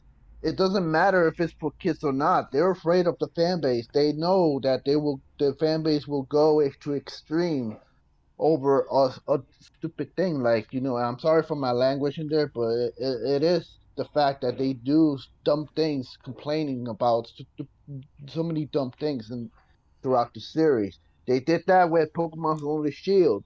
They did that with Sun and Moon. They did that with almost every series. There's going to be complaints, yes, but the problem is the fan base in the Pokemon community have a lot of complaints of so many dumb things that most of the most important things that need to be No, stated. let me stop you right there, Lightning. And Okay. thank you for the input. I'm gonna stop you right there only because I want to tackle that briefly, and then we're gonna go to Koro. But All right. Mhm. No problem. so here's the situation when you say that, because it goes both ways, Lightning. It goes both ways. When you say that the community complains about all these dumb little things, there's a I'm talking very about, fine yeah. line between complaining and constructive criticism. And we on our on this platform, on my channel, as well as on the Pokepod itself, obviously, when we have these podcasts, we Hmm. obviously approach it within an open-minded, constructive criticism mindset. We've never, in Yeah. any situation, insulted someone else, shifted the blame on anyone else, caused guilt for other people for having a certain opinion, or had the need to be right within an argumentative statement, right? Yeah. Those are the four core things to make sure that a podcast is successful when it comes to a debate, whether it be about Pokemon, anime, fiction in general. Hmm. Um, and one of the things that when you say, and this isn't, I'm not harping on you for it, but when you say the community complains about every little thing, that you want to make sure to be careful not to discount the people who have actual constructive criticism. Because their Oh voices no. need to be just as heard as the people who are making the open complaints. The problem is Okay. that the people who are making complaints are louder than the people who are making constructive criticism. That's where the issue falls. Exactly. That's where That's what the I issue meant. is. The issue has never been about people being upset about Pokemon. The issue has always been about when people make complaints, they're much louder than people who make constructive criticism. One C is louder than the other. Complaints and criticisms both start with the C but have a very different result. That's where the issue Exactly. starts coming in. That is exactly what I meant, and I apologize if it went No, the no, wrong you're way. fine. I'm Yeah, just pointing that I out. should have. Yeah, I should have said that in the beginning, but Yeah, I'm pointing I'm a, that out. I'm a. Well, it's Thanks a because lot. I I mean it's a appreciate it. comment. I'm gonna say it's a comment. It's not your fault. It's a common mistake that people do is when they say that people complain a lot. It's mostly because there's more people openly complaining about the situation rather than making constructive criticism. Complaining is Exactly. saying Pokemon is stupid. It's been the same. It's never gonna change. It's got the same trees that are fucked up from Gen 6 and everything is dumb and we're never gonna grow. That's complaining. Exactly. Constructive criticism is Pokemon needs to sit down and develop these things and take more time so that they can make these quality of life changes that can slowly progress to make it a better franchise. That's Yep. constructive criticism. It has an upset that it has a flaw that's an upset. It's laying out an example of how that's a flaw and it's giving a solution that can otherwise make it better. The three steps to criticism. Now, with Hmm. that being said, Kuro, you have the floor on this. Why the triggering of the comment? We need more mature writing. Why does that anger so many people? Well, at least to my personal belief, it's because they know in their hearts that you are kinda right, but they don't want to admit it because it's not even just, a Twitter thing. It's Mm, social media, websites, forums, every community, even besides Pokemon. People will always prefer to being right over being nice. Sadly, when other person is right, they do the destructive criticism. It becomes the unsocial media. They don't want to accept change, as it was stated here before. So when someone thinks out of the box, we are obligated, quote unquote, to conform. So like I said before, Kuro, yeah, triggered, shifting the blame, the guilt to make someone feel guilty about what they said, opinionated, and the need to be right. You already, like I said it before. You continue. So in regards to like, I don't think I have anything much else to say. I think that you and Mm-hmm. Lightning actually covered the bullet points, but the I think it's because people have this false belief, and this is just my personal take on the matter. It's the false belief that because X and Y took the shonen approach, some believe, oh, Ash cannot be more mature than what he was then, and because Alola gave him the champion title, he cannot get something more than what he already has then. Like, Mm-hmm. their like maturity and growth are two completely different things, and Mm-hmm. sadly people merge those. Like, Ash can still be around, just work on the character in a different light that we never saw them. Like, work on Ash besides battling. Don't focus on just leagues or world championships. Like, one of the many things that people like about when people like the character returns, they like the character returns because it reminds them that the world is more than Ash, but they don't do anything much. That's why people like Origins. That's why people like Evolutions, Twilight Wings, even Pokemon Chronicles. It Mm-hmm. gives us, and even the manga to some extent, it gives us like a glimpse of what the world can be without Ash Ketchum, but it's just a thought in people's heads. They don't want to think too much because they are very attached to nostalgia and the character of Ash overall. And everyone else has their different idea of what Ash should do or should be. And instead of listening, they just like to or even debating, they just like to clash words with one another. I found the tweet. Actually, I searched in the filters and I found the tweet. So the tweet has 2,701 likes, and it's got retweeted multiple times. And I go, "Would you watch slash buy a 2-hour Pokemon movie with this style with mature writing?" Right. This was said back in July. We got people that says that commented on it, and it says define what you mean by mature. If you mean by being moody, depressing with gore and body parts being shown, then no, because that's in fact quite childish, right? And I put no. Think Avatar: The Last Airbender or the original Teen Titans series. To which someone replied, "So that's what you meant. I wouldn't mind then. Good. Writing in proper respect of the characters and the world that it is inherited in." That's a perfect example of what I meant. I'd love the Yeah. movie in this style, but without mature writing. I don't want a Pokemon movie with the story of a fucking ROM hack made by a 14-year-old. Obviously, that's not what I meant. I put think Avatar: The Last Airbender or Teen Titans. Someone else put, so long as the mature writing, in air quotes, isn't a fancy way of saying tons of sexualized fan service shoved in your face, then sure. I go, you're thinking too hard. I'm thinking Avatar: The Last Airbender slash Teen Titans. Hell yeah, I'm down with that. So when I explain myself, people are starting to get the concept, right? It's all because of personal bias Mm. and misinterpretation. Like, It's what people I guess have jumped to in terms of what they believe is mature writing. Again, I see another one. Why does Pokemon need mature writing? You realize it's a franchise for kids. Granted, there are a hefty number of adults who have been enjoying it for 20 years, but still, what needs is there to destroy the franchise with weeb thirst?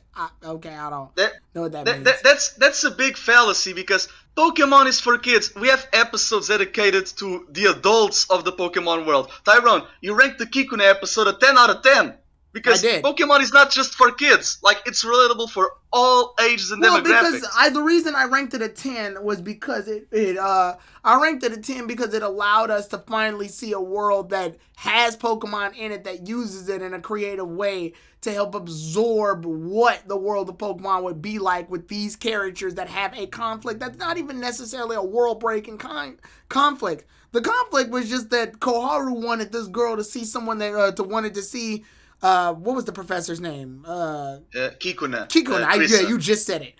She wanted Professor Kikuna to experience true love again with somebody that she never saw before.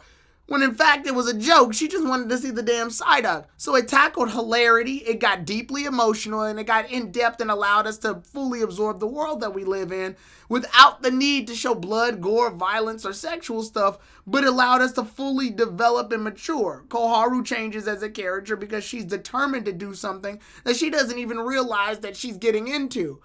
Kikuna develops in the sense that she is able to experience the life that she once faced. The issue that she had was her mother was telling her that she's alone. And in Japanese culture, being alone at her age is a big problem. Yeah. Like, the Japanese, they have a saying, like, women are like Christmas cakes. No one wants you after the 25th. Exactly. So, with that being said, we also have the development for the worst, but they never tackle this, sadly. And it's, the Go and Tokyo episode, because Go and Tokyo, they met, right? And a promise was forged with the premise of let's meet Celebi again. Yeah. So Tokyo wasn't there because he got sick. It happens, right? People get sick. It happens. But it developed Go not for the worst of, he's going to be a villain or an antagonist. No, it develops, his trust in people for the worst. And since this happens when he was 7 and he and Koharu met Mew when they were 6, of course they never tackle this, but as a viewer, we can assume, at least to some little degree, when Go got back home, he told this to Koharu, and Koharu, knowing the thing about Mew and Celebi, why should I even care for Pokemon? People just make shallow promises, and my friends got hurt in the process. Of course that we never see this. And Robzo said it too, and sure you asked, do you want to see a series with more three-dimensional characters? Of course. Yeah. This is why I like AG Ash. He had agency. He had depth. Now he's just a blank slate. That's why Go jokes about him just, liking Pokemon and food in the Regina episode. Again, we take bullying, one episode. Go's social anxiety, convenient for when the plot needs to. It's not a continuous thing. Right. And I'm just reading some because actually some fans or people who followed the tweet actually went on to back me up. Some people said mature. Obviously, I don't think this was serious, but it said mature. Like porn, ? And then someone goes, I don't think so. Plenty of that already, unfortunately, Rule 34 holds. And then someone goes, I guess it depends on what you mean by the definition of mature writing. If you mean like an older adult sensibility, yeah. And like Fox animated shows, kind of, no. That's a good way of describing it. Some people, I find it funny, you talked about the Mewtwo short. Somebody screenshotted that as an example. I go, yeah, I feel the show / anime / side characters way too much to caters way too much to the younger audience, while good to help people get into the series, there is no option for older players / fans. Got it. Some people say read the mangas. I mean, that's a default. In this form, the newest episode or something is like a shorter. I think that's the thing with Pokemon. Like, it's a passing fad. Like, when it's on, it's great. But then as time moves on, Pokemon doesn't grow, but people do, and people believe that Pokemon doesn't need to grow because they grew for the franchise, so the franchise doesn't have an actual need to grow. But that's, maybe a misconception that I'm having. But the whole thing of, the Pokemon franchise and, also the fan base. Here's another one. Like, I wouldn't really care to I go to Pokemon to escape mature, quote unquote, issues that we get to experience every day in this world. Then again, I don't really watch the anime, but I might pick it up again soon. But okay, this is actually interesting.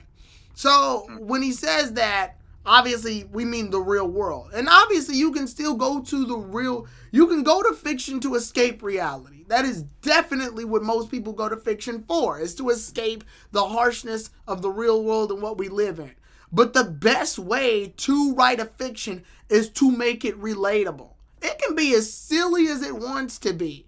But when you make your writing have some of the similar concepts that we deal with in real life, it helps you deal with those things in real life.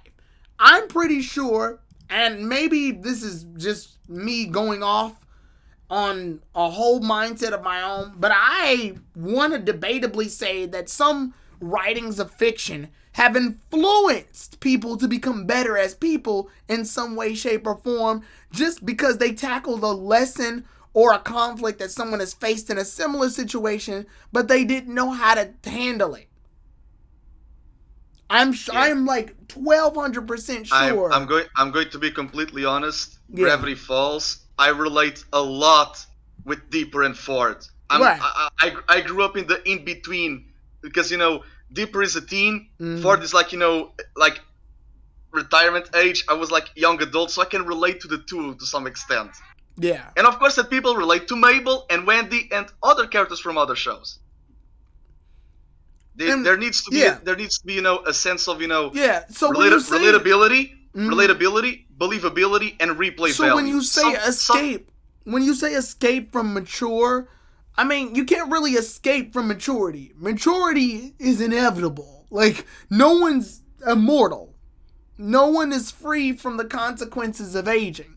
But what you can be free from is the harshness of the real world and what it holds down. You'll still have to face those problems at the end of the day, but I can debatably argue that some level of fiction that allows you to escape that reality also influences how you tackle that reality later. Sometimes it's just a change of mindset. Sometimes if you watch like Naruto and you get into the whole ideal of never give up, it influences you to never give up. Now, this could probably start the argument, well, are animes and fictional shows imitatable? Unfortunately, everything's imitatable. It's life. It's what you take from it. Do you take the good values rather than the negative ones? Many people start to do martial arts because of Dragon Ball, so yeah. Yeah, but Dragon Ball is not promoting violence. It's promoting the ideal of pushing yourself beyond what you thought you could do. You believe this is all you can do? Well, you can go higher than that. Or at least that's the loose message that Dragon Ball has been trying to give off. So, and it's still in heart, like it's not for kids, quote unquote. Yeah. It's shonen, so 13 to 19, but the characters are in their 40s. Right. So I mean, but at that point it's up to you as a person to pick and choose the mature development aspects of it. Obviously, everything is imitatable, but you also have to have some level of common sense. Obviously, you can't go around shooting energy blasts or commanding fictional creatures to launch electric bolts and fireballs at opponents, but you can absorb the concepts of working together with your team and unifying yourselves and camaraderie, yes, and symbiosis and growth between you and someone else. You can absorb the good traits, and that's pretty much what I mean when I say these things. And when I read the tweet, obviously, and I read more of these comments, I'm getting more and more like interested in what they're saying. It's like I should have started off with reading these actually. I'd like a more mature, but not really an adult version, as I don't think it would mix well. Obviously, they're confusing Pokemon with again, adult concepts. Some people are agreeing with me. Some people are agreeing with me. Let's see. We move on. I'm trying to get some more of the meatier ones because there's some that are like really going off on what I said here, and like I said, I find it interesting. It's like, let me guess, you want it dark, broody, edgy, some raunchiness, sexual with a lot of blood and gore. Dude, not everything has to be like that, especially Pokemon. Obviously, that's not what I meant. It's all misinterpretation. Yeah, it's interpretation. And again, like I said, someone says, explain mature writing, quote unquote. There is a lot of things that are, there is enough of mature things in Pokemon. In movie 20, they showed off the corpse of a frozen Pokemon in Sun and Moon. The whole episode's about Mallow's dead mother. The whole Team Flare arc in X and Y. What's so bad about light-hearted writing that everyone can enjoy? Again, this is interesting. Nothing is wrong with lighthearted writing, right? Lighthearted writing can happen alongside mature writing. Like I said, A Silent Voice or pretty much almost any Studio Ghibli movie have all followed this premise of it can be lighthearted, but it's balancing that lightheartedness and going with the flow of the story. Once conflict hits, things get darker. Things get more intense. And it allows you to appreciate the result. It's like building something. If you build something and you start off creating it, it starts off easy.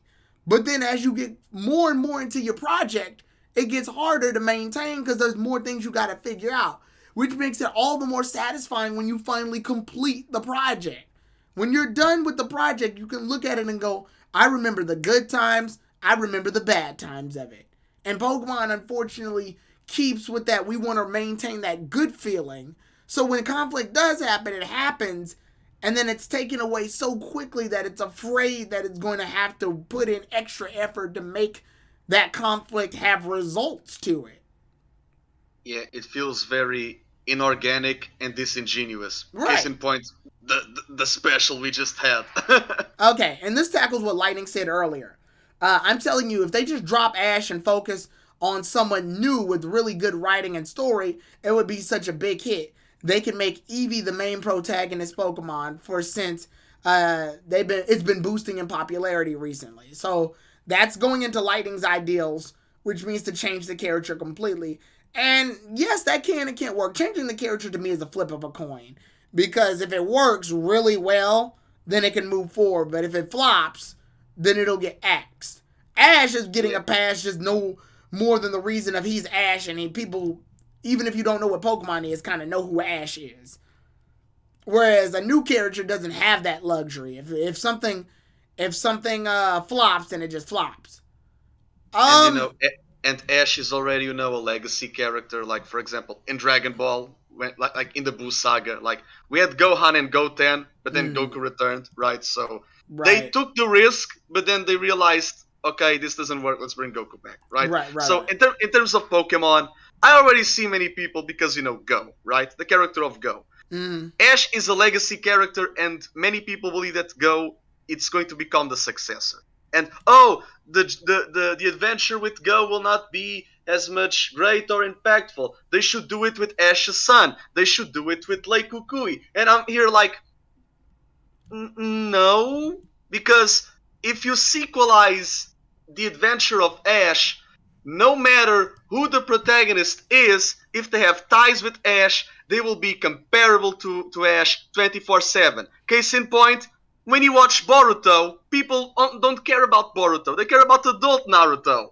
Well, the reason being is because with Naruto, we grew up with him and we can relate to the story that he went through, and it got dark and personal, whereas Boruto's on a level of privilege that most people can't relate to. He's not relatable. Yeah. His father is the Hokage. His mother is one of the strongest Hyuga clan members. Boruto more or less is living in a life of pure privilege. And it's harder to get people to relate to a main character that has privilege. Because no one can... Goten was a Super Saiyan at the age of 6. Right. And when you don't face a level of pure loss, or at least something that allows you to sit there and go, yes, this character does speak to me on an emotional level. Well, I mean, and we can even compare and contrast. Like, for example, Boruto's not relatable, but a lot of people like Gohan, at least from the very beginning of Dragon Ball. Why is that? Well, yes, Gohan's father is Goku, one of the strongest characters in the goddamn series. But look at what Gohan's been through. Gohan, in all essence of his life, has been nothing but a failure up till the point where he finally does something that has merit. He's kidnapped at age 3. His father dies at age 3. Piccolo, Goku's biggest enemy, his father's biggest enemy, kidnaps him at age 3. He's yeeted into the forest with no type of parental guidance and is forced to fend by himself at age 3. By age 4, he watches everybody that his father associates with die around him. And he can't do anything about it because he's not good enough. And when he is good enough, it's usually a spurt of the moment. He has to step up and fight who his father was fighting. At age 4, by the way. By the time he gets to about age 5, age 6, he's off on a completely different planet because he feels bad about letting everybody die. So he's holding the responsibility of that. He befriends a new kid who ends up about to get killed by an alien who he thankfully is able to save, but isn't able to save later on. Krillin, the one person that he was hanging out with who was best friends with his father, ends up dying by Frieza, and he didn't do anything, he couldn't do anything about it. By the time that he gets even older, his dad is dying of a heart virus at this point. Then when his dad comes back from being from the heart virus, he tells him he's got to like carry the responsibility of fighting a new threat who up to this point Gohan's track record of fighting main threats is terrible. And then finally a robot that's not associated with him but is like knows him ends up dying. And it's all on Gohan's shoulders. And it's all because he can't step the fuck up to do something about it. So then he finally locks down and does something about it. He gets arrogant at that point, lets the villain live, and who does he lose? His father again. Yeah, what's up, Acorn? Gohan, because, Goku only went to adventure because of Bulma, and it was at the age 12. Gohan had to deal with bunch of shit until he was 11. So he dealt with more stuff than Goku did before he was his age. Exactly. So all of the conflicts that he had to face were real conflicts that rested on his shoulders. I mean, granted, obviously he was a child at the time. Goku seeked adventure. Gohan, he was just tossed to the world that he had no choice. He was exposed to the world and it's premise. It's a passive protagonist. Yeah, he was exposed to the world under the premise of somebody else's guidelines. But unfortunately, it took till later for him to realize that the world in and of itself is way too precious and I'm letting it die all because I'm being selfish or I'm not being competent enough to step up to my own problems. That's a relatable conflict. Boruto's conflict is my dad doesn't see me enough. Like, fuck off. Like, that's not an actual conflict. Well, he's given pretty much everything from jump. Yeah, that's a problem that, many series are doing because, they want to grow, but the way they grow, it's sequelized, but they have, it's the legacy character. Let's copy-paste for the son to be, the poster child. Like, I don't want that for Pokemon. If anything, make the next protagonist a girl. I don't want to see just, Ash Jr. Like, ugh. Right. I mean, I'm just saying, like, this is where we tackle our premise right now when it comes to mature writing, is that mature writing obviously is a very touchy subject to tackle because it has so many layers under it, but that's exactly why I wanted to tackle it, because we've been playing it safe this whole time. I would very much like an idea where the series, not even just the main series, another series that involves Pokemon can dig deep. A seasonal series that can literally dig deep into the world of Pokemon. And people, and some people were agreeing with me, but a lot of people think that I'm crazy. Like, check out some of these comments. Mature Pokemon is the most stupid Twitter opinion. This is the most stupid Twitter opinion ever. Please shut up, all right? Then we've got words don't describe what I do if I heard Ash Ketchum scream, fuck you, and yo, Squirtle, you're both a bitch. Like, obviously he's trolling. That's joking. Someone else goes, how is it not mature already, you cuck? And then there's this one chick named Aspen who sent a link to her OnlyFans. I'm not sure what the fuck that has to do with anything, but it's there, so I'm reading it. So why leave it out, right? Also, may I interrupt you a little bit? Go ahead. That part where you see all those negative stuff, that is actually the community. Just that's half of it. I'm not saying it's all of it. I mean, that's the internet. The internet's gonna be like that. There's nothing you can do about that. The fact is that they're representing the community. It's really sad, to be honest. It's really sad. I'm not saying it's all of them. I'm just saying some of them have the habit of doing that. I've been experienced targeted with that. I've been getting links from them. I've been getting harassment from them just by a single opinion, by saying, "Oh, this is a mature thing. We should just have this part. We should have Pokemon mature a little bit more with writing and all that." You get dumb words like "f you" or cussing and all that, and I'm just like, it's not necessary to be insulting other people, and I'm just here like, when are you guys gonna grow up? Like, well, see, this is what the average comment is when I see on Twitter, from what I've witnessed on Twitter, or not even just Twitter, YouTube, Twitch, whatever platform you're on, is for the most part, when I see comments or when I see the community react in something, it's always one of three things. It's a positive response, an appropriate response with constructive criticism, or the need to be extreme. And extreme Yeah. is usually the one that wins out the most because it's the one that's most noticed. Everybody's gonna see, fuck you, I don't like the way you said this. I'm literally shaking right now. Hashtag ignorant or whatever, right? Yeah. Everyone's gonna see that. It's always easy to see. It catches the eye. It's something that always is the immediate People one. People have a need for attention. I was gonna say, well, yeah, They it's just like to literally be vocal about it. it's literally the need for conflict. Conflict is always going to be the magnet on the internet that attracts people in. No one's ever going to say, as hard as it is for content creators like us to go out and debate about these topics, a lot of people, and TSS brought this up before, a lot of people are not going to sit around and watch two people with the exact same opinions coarsely just talking about their options, because at that point it's just them saying what can be constructive, but at the same time it's not, there's no story behind it. Whereas people would definitely stick around for a argument. I say argument because I always make it an effort to separate argument and debate. Debate is different than argument.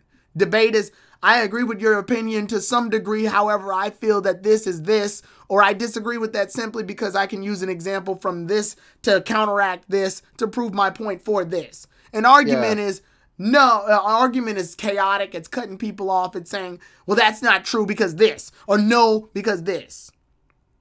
No, you're not right. I don't agree with you at all. I don't agree with you at all. You shouldn't be even saying stuff like that. Oh my God, how can you say that? Debate is more professional in a way. Yeah. Constructive agreements or constructive argument usually, constructive debate usually involves an acknowledgement of what one said, active listening, and the ability to progress forward in the conversation by giving your own opinions that can very well be interpreted or comprehended very legibly. Also, Tyrone, just to stay in page with what's going on right here. The comment that I did to you a while ago, like 1 hour ago. Remember the comment that you called me close. Well, not really call me. I called the comment closed-minded, and I said I didn't say that you were. I said I specifically stated, First of all, you know me as a troll, not troll really, but someone who messes with you. I like to mess you a lot because I like you a lot. You're one of my favorite YouTubers besides Terrell. So when I troll you, I just don't want you to take it as seriously as I can, because I am the type of person who you can just talk to me. Don't be afraid to. Well, right, but like I said, I'm not gonna move off the topic of that, but that actually, like, if we want to use. But what I'm saying is, when I'm saying things like that and all that I'm just talking what the community would say. Again, I'm gonna tell you. There's a level of respect and familiarity. Yeah. Well, I'm gonna say this. I'm gonna say this. The fandom has no respect for themselves whatsoever. Let me clarify something. Let me clarify something real fast. So when I approach anything Twitter-wise on the internet, you'll never see me get personal about it. There's no point. It's Twitter. Who cares? But I'm just saying, with me, you could get, if you get personal with me, that's fine. I know. No. I'm saying, like, to me, like, I know full well everyone that's why I make it an effort on the internet whenever I see anything, whether it be like comments, rants, dissing, trolling, all of that, I approach it pretty much with the neutral mindset all the time, because there's no need to, like, go back and forth on it. If you really want to, and this isn't for you, this is for everyone in general on the internet. Yeah. If there's a topic that you really want to go back and forth with me about, I can always hold a healthy debate about it on a platform. That's been my jam for 8 years straight. So that's why I always make it that effort. Whenever we tackle any subject, and that's the difference, and that's why I want to tackle these subjects And I started up the Poke Roundtable for this very reason, is because on the pod, we discuss these subjects and we often debate about them and stuff like that. But we're carrying that alongside talking about tech stuff. We're talking about anime stuff, video game stuff, events that happen in the world, movies, all sorts of nerd shit, along with the current Pokemon episode that's happening at the time. There's not enough time in the day, usually during those the 2-hour pods, to dig deep and talk about these topics that I see cause these conflicts, these arguments, these discussions, these debates, these polls. And that's why I did this Poke Roundtable a month ago, just so that I can have a chance to really get in depth and find out why these things happen. But we're coming up on time, speaking of which, so we're going to go ahead and I'm going to end it because we're at 2 hours and I need to get off. But I do appreciate both you, Lightning, and Kuro showing up to talk about this subject of mature writing versus Pokemon. Again, and people in the chats. Sorry about that. Sorry about interrupting. I just want to make sure that I answer your questions. Yeah, you're fine. But yeah, that's how we obviously that's I was too nervous. Sorry. No, you're fine. That's the idea of this platform here, is to open the minds and realize exactly what we're trying to get into, not just with the anime, but just in general across the community, because the Pokemon community is obviously a back and forth tool that can either be very, very well welcoming or very well have its ugly sides that cause these problems. But obviously it's up to not just the community and the fans, it's up to the content creators to make content that's worth digesting, that's healthy to digest and be involved in. So not just you two in the voice chat right now, but everybody that's been in the comment sections on the side, the chat on the side, thank you for, giving your input on these topics as well too, because without that, we wouldn't have what we have right here today. So that being said, it's been a fun time. Yeah, no problem. Koro, I know you have you have multiple platforms. Let them know where you can find them. So on Twitter it's SquirrelBlitz96. On YouTube it's just SquirrelBlitz. I just reached 1,000 subscribers, so thank you for the support. I guess that's it. Right. So yeah. All right then. So what we're gonna do is we're gonna go ahead and we're going to end it from there. Let's see. I can actually. Should I go ahead and raid? Yeah, I think I am gonna raid. I don't know who to raid though. That's the thing. Why don't you raid Coefficient? 20 I don't know who that is. He's playing Diamond and Pearl, which is hold on, let me write it down in the chat where I could just Orion Sword, about the whole thing of kids being 12 to 17. Everyone here most likely was 12 to 17 at some point, like the age, mental age. There are people in their 30s who act 12. There are people with their 12 who act 30. So it's not always that. Right. But that's the link right there. Right. Just glitching. Oh, they're not. They're not. They don't have anything up. Oh, really? Huh. Yeah. Hold on. Oh, no, it's still on, but never mind. I guess it's not for you. We'll go ahead and let's see. Let me see. There's not. We'll just go ahead and raid Guardian Zet. He's not playing any. What is this? What is he playing? Holy shit! Oh, it's Sekiro. Shadows Die Twice. I know that game. Yeah, we'll go ahead and raid Guardian, and then we'll go ahead and end it for the day. All right, and there he goes.